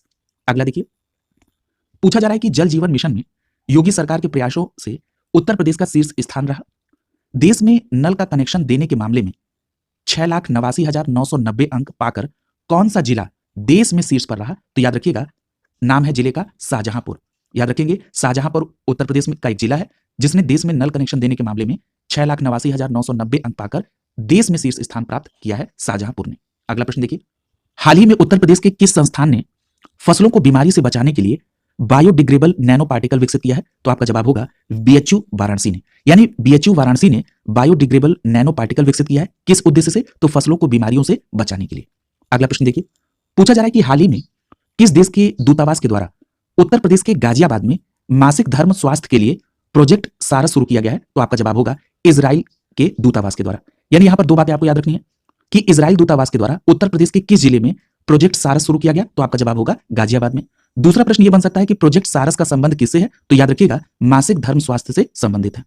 अगला प्रश्न देखिए, पूछा जा रहा है कि इंडोनेशिया के जकार्ता में नवंबर 2022 में आयोजित गुणवत्ता नियंत्रण परिधि पर 47वां अंतर्राष्ट्रीय सम्मेलन, जिसमें भारत की किस एनटीपीसी की क्यूसी टीम को स्वर्ण पदक से सम्मानित किया गया है? तो आपको जवाब होगा ऊंचाहार उत्तर प्रदेश की एनटीपीसी को क्यूसी, इसकी जो क्यूसी टीम है उसको स्वर्ण पदक मिला है। कहां पर? 47वें अंतर्राष्ट्रीय सम्मेलन में, जो कि गुणवत्ता नियंत्रण परिधि पर आधारित था। और यह आयोजन कहां पर हुआ? तो इंडोनेशिया के जकार्ता में। अगला प्रश्न देखिए, पूछा जा रहा है कि उत्तर प्रदेश के किस जिले में हाल ही में राष्ट्रीय महिला तीरंदाजी प्रतियोगिता का आयोजन किया गया? तो आपका जवाब होगा मथुरा में। मथुरा में राष्ट्रीय महिला तीरंदाजी प्रतियोगिता का आयोजन किया गया। अगला प्रश्न है, दिसंबर 2022 में पीएम श्री विद्यालय योजना के तहत उत्तर प्रदेश में कुल कितने स्कूलों को चुना गया है? तो आपका जवाब होगा 1780। यानी उत्तर प्रदेश के 1780 स्कूलों को पीएम श्री विद्यालय योजना के तहत दिसंबर 2022 में चुना गया। कितने? 1780।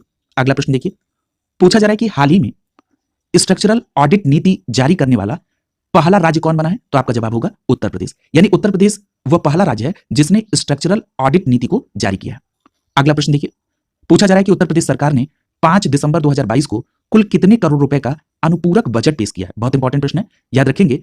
33,770 करोड़ रुपए का अनुपूरक बजट उत्तर प्रदेश की सरकार ने 5 दिसंबर 2022 को पेश किया है। क्लियर है? कितने का है? 33,770 करोड़ रुपए का। अगला प्रश्न है, नवंबर 2022 में उत्तर प्रदेश स्थित किस संस्था के द्वारा देश की पहली ड्राइवर रहित स्वचालित कार का सफल परीक्षण किया गया? तो आपका जवाब होगा MNNIT, यानी Motilal Nehru national institute of technology Prayagraj के द्वारा। क्या नाम है? MNNIT। क्लियर है? अब तक आपने इसके संदर्भ में 3 फैक्ट पढ़ लिए। पहला, रक्त खोज ऐप, दूसरा आविष्कार 2022 महोत्सव, और तीसरा आपने देखा कि देश की पहली ड्राइवर रहित जो स्वचालित कार है उसका सफल परीक्षण भी MNNIT के द्वारा किया गया। क्लियर है? अगला प्रश्न देखिए, पूछा जा रहा है कि उत्तर प्रदेश के परिवहन विभाग में पहली महिला ड्राइवर के रूप में किसे नियुक्त किया गया? तो याद रखिएगा, काफी चर्चा में रही, इनका नाम है प्रियंका शर्मा। यानी प्रियंका शर्मा पहली महिला ड्राइवर है उत्तर प्रदेश परिवहन विभाग में। अगला देखिए, पूछा जा रहा है कि प्रधानमंत्री के मिशन अमृत सरोवर के तहत 8,462 अमृत सरोवर अर्थात झीलों का निर्माण करने वाला कौन सा राज्य देश का पहला राज्य बन गया है? तो आपका जवाब होगा उत्तर प्रदेश। यानी उत्तर प्रदेश राज्य ने प्रधानमंत्री के मिशन अमृत सरोवर के तहत 8,462 अमृत सरोवर का निर्माण करके वो देश का ऐसा करने वाला पहला राज्य बन गया है। क्लियर है? ये आंकड़ा भी याद रखेंगे। अगला देखिए, पूछा जा रहा है कि मुख्यमंत्री योगी आदित्यनाथ की अध्यक्षता में 6 सितंबर 2022 को हुई कैबिनेट में 4 नई नगर पंचायतों का गठन किया गया। उसके बाद जब 17 सितंबर को कैबिनेट की बैठक हुई तो 6 और नई नगर पंचायतों का गठन किया। और इसके बाद प्रदेश में अब नगर निकायों की कुल संख्या कितनी हो गई है? तो याद रखेंगे 762। यानी आपको 2 बातें यहां पर याद रखनी है। सबसे पहली बात कि उत्तर प्रदेश में 6 सितंबर को एक कैबिनेट बैठक हुई जिसमें 4 नगर पंचायतों को, दूसरी 17 सितंबर को कैबिनेट की बैठक हुई जिसमें 6 और नई नगर पंचायतों का गठन हुआ, और अब कुल मिलाकर 762 नगर निकाय हैं उत्तर प्रदेश में।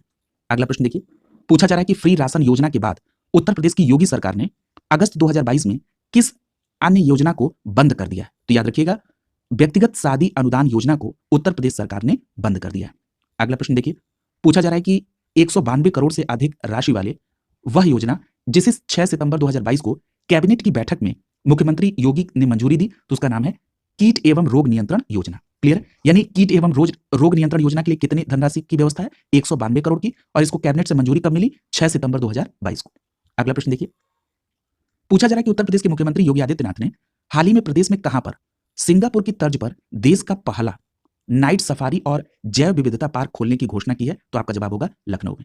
यानी यहां पर 2 बातें याद रखना है कि जो उत्तर प्रदेश के लखनऊ में पहला नाइट सफारी और जैव विविधता पार्क खोलने की घोषणा की गई है, किसके तर्ज पर? तो सिंगापुर देश के तर्ज पर।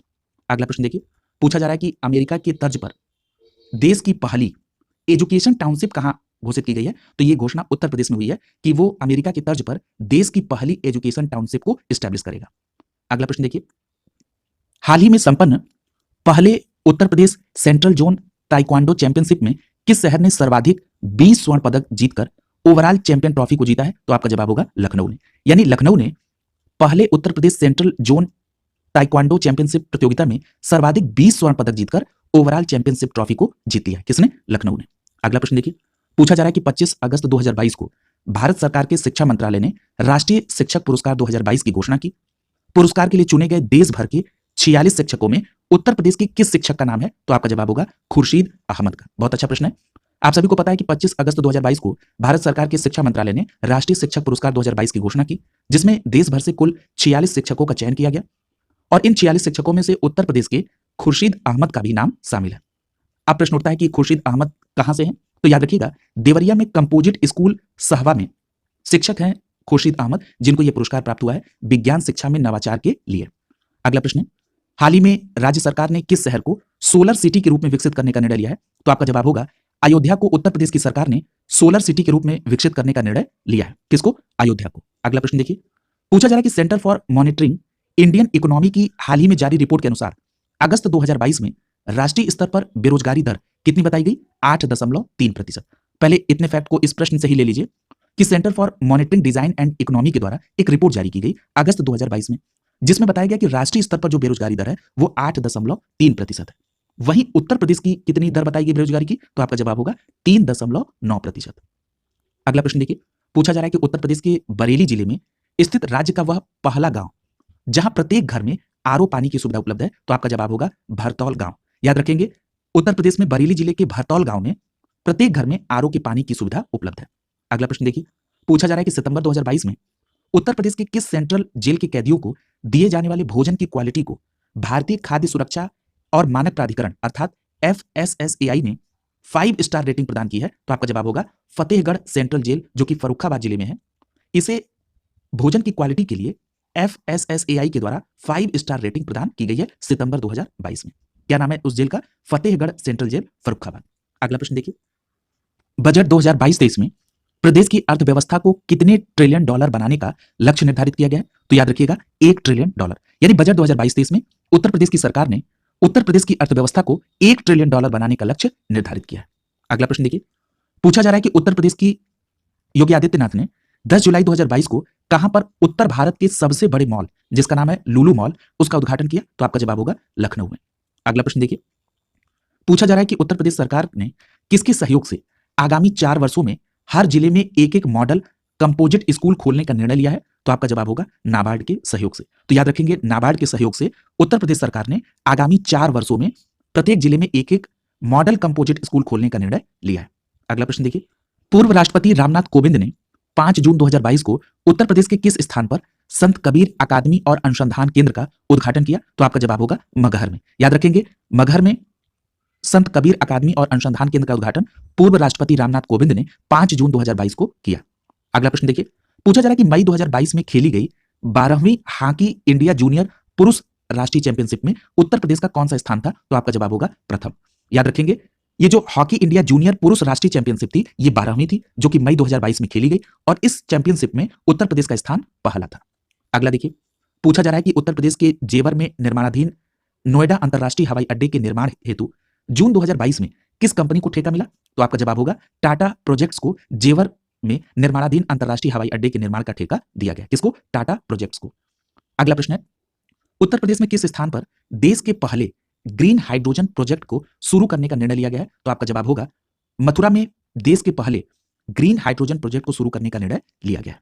अगला प्रश्न, उत्तर प्रदेश राज्य के वह राज्य मंत्री जिन्हें जुलाई 2022 में यूपी अनुसूचित जाति एवं जनजाति आयोग के अध्यक्ष का प्रभार सौंपा गया, उनका नाम है असीम अरोड़। याद रखेंगे, असीम अरोड़ उत्तर प्रदेश सरकार में राज्य मंत्री हैं और इनको जुलाई 2022 में यूपी अनुसूचित जाति एवं जनजाति आयोग का अध्यक्ष का प्रभार भी सौंपा गया।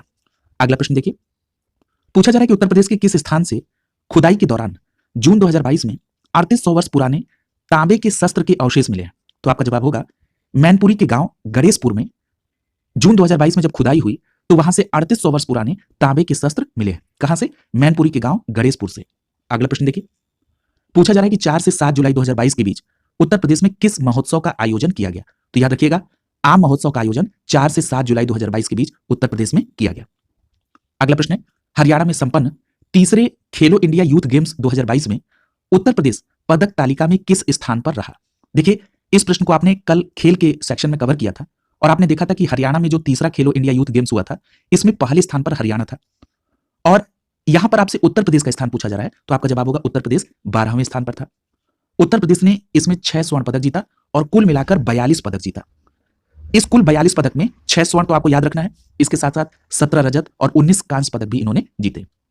अगला देखिए, पूछा जा रहा है कि उत्तर प्रदेश में बनने वाले 296 किलोमीटर लंबे किस एक्सप्रेसवे का उद्घाटन प्रधानमंत्री नरेंद्र मोदी ने 16 जुलाई 2022 को किया? तो आपका जवाब होगा बुंदेलखंड एक्सप्रेसवे का उद्घाटन 16 जुलाई 2022 को प्रधानमंत्री नरेंद्र मोदी के द्वारा किया गया।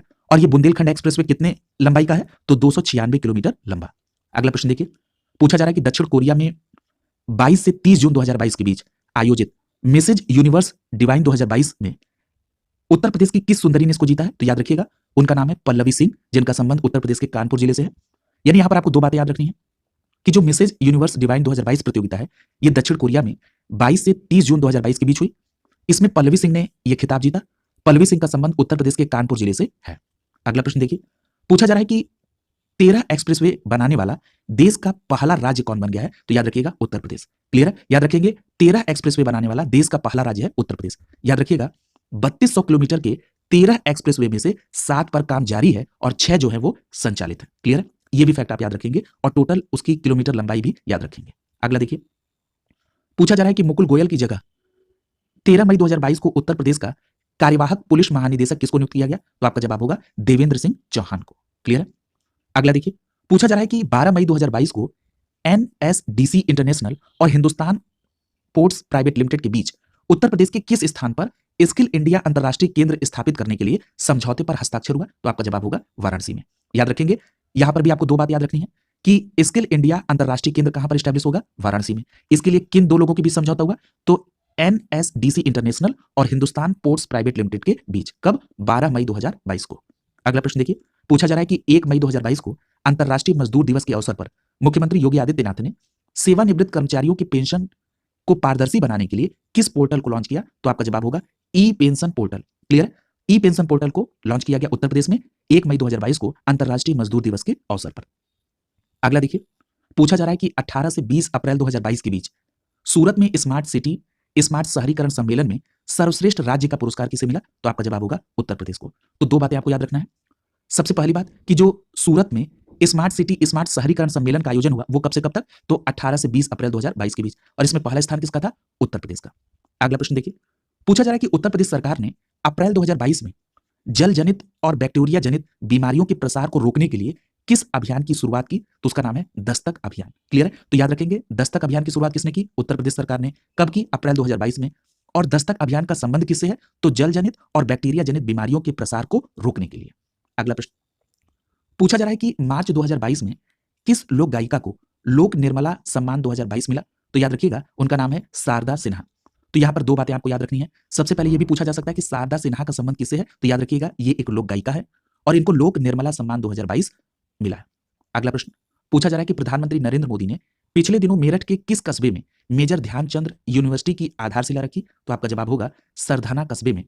और कौन सा गांव है? सलवा और कैली गांव। ठीक है? तो याद रखेंगे, मेरठ जिले के सरधाना कस्बे में सलवा और कैली गांव में प्रधानमंत्री नरेंद्र मोदी ने मेजर ध्यानचंद यूनिवर्सिटी की आधारशिला रखी। अगला प्रश्न देखिए, पूछा जा रहा है कि हाल ही में जल शक्ति मंत्रालय के द्वारा किस दिशा में उल्लेखनीय प्रयास के लिए उत्तर प्रदेश को शीर्ष स्थान पर रखा? तो आपका जवाब होगा जल संरक्षण में। याद रखेंगे, जल शक्ति मंत्रालय ने जल संरक्षण के क्षेत्र में उत्तर प्रदेश को शीर्ष स्थान दिया है। अगला प्रश्न है, उत्तर प्रदेश के मुख्यमंत्री योगी आदित्यनाथ ने आजमगढ़ विश्वविद्यालय का नाम क्या रखने की घोषणा की है? तो आपका जवाब होगा महाराजा सुहेलदेव विश्वविद्यालय। तो याद रखेंगे, जो आजमगढ़ में विश्वविद्यालय है उसका नाम होगा महाराजा सुहेलदेव विश्वविद्यालय। अगला प्रश्न देखिए, पूछा जा रहा है कि उत्तर प्रदेश का वह जिला जहां पर देश का पहला अमृत सरोवर अप्रैल 2022 में पूरा हुआ, उसका क्या नाम है? तो आपका जवाब क्या होगा? रामपुर। तो याद रखेंगे कि उत्तर प्रदेश में रामपुर वह जिला है जहां पर देश का पहला अमृत सरोवर अप्रैल 2022 में स्टैब्लिश। इस प्रकार उत्तर प्रदेश से संबंधित जो भी वन लाइनर फैक्ट थे वो कंप्लीट हो गए। शुभकामनाओं के साथ आप सभी का बहुत बहुत धन्यवाद।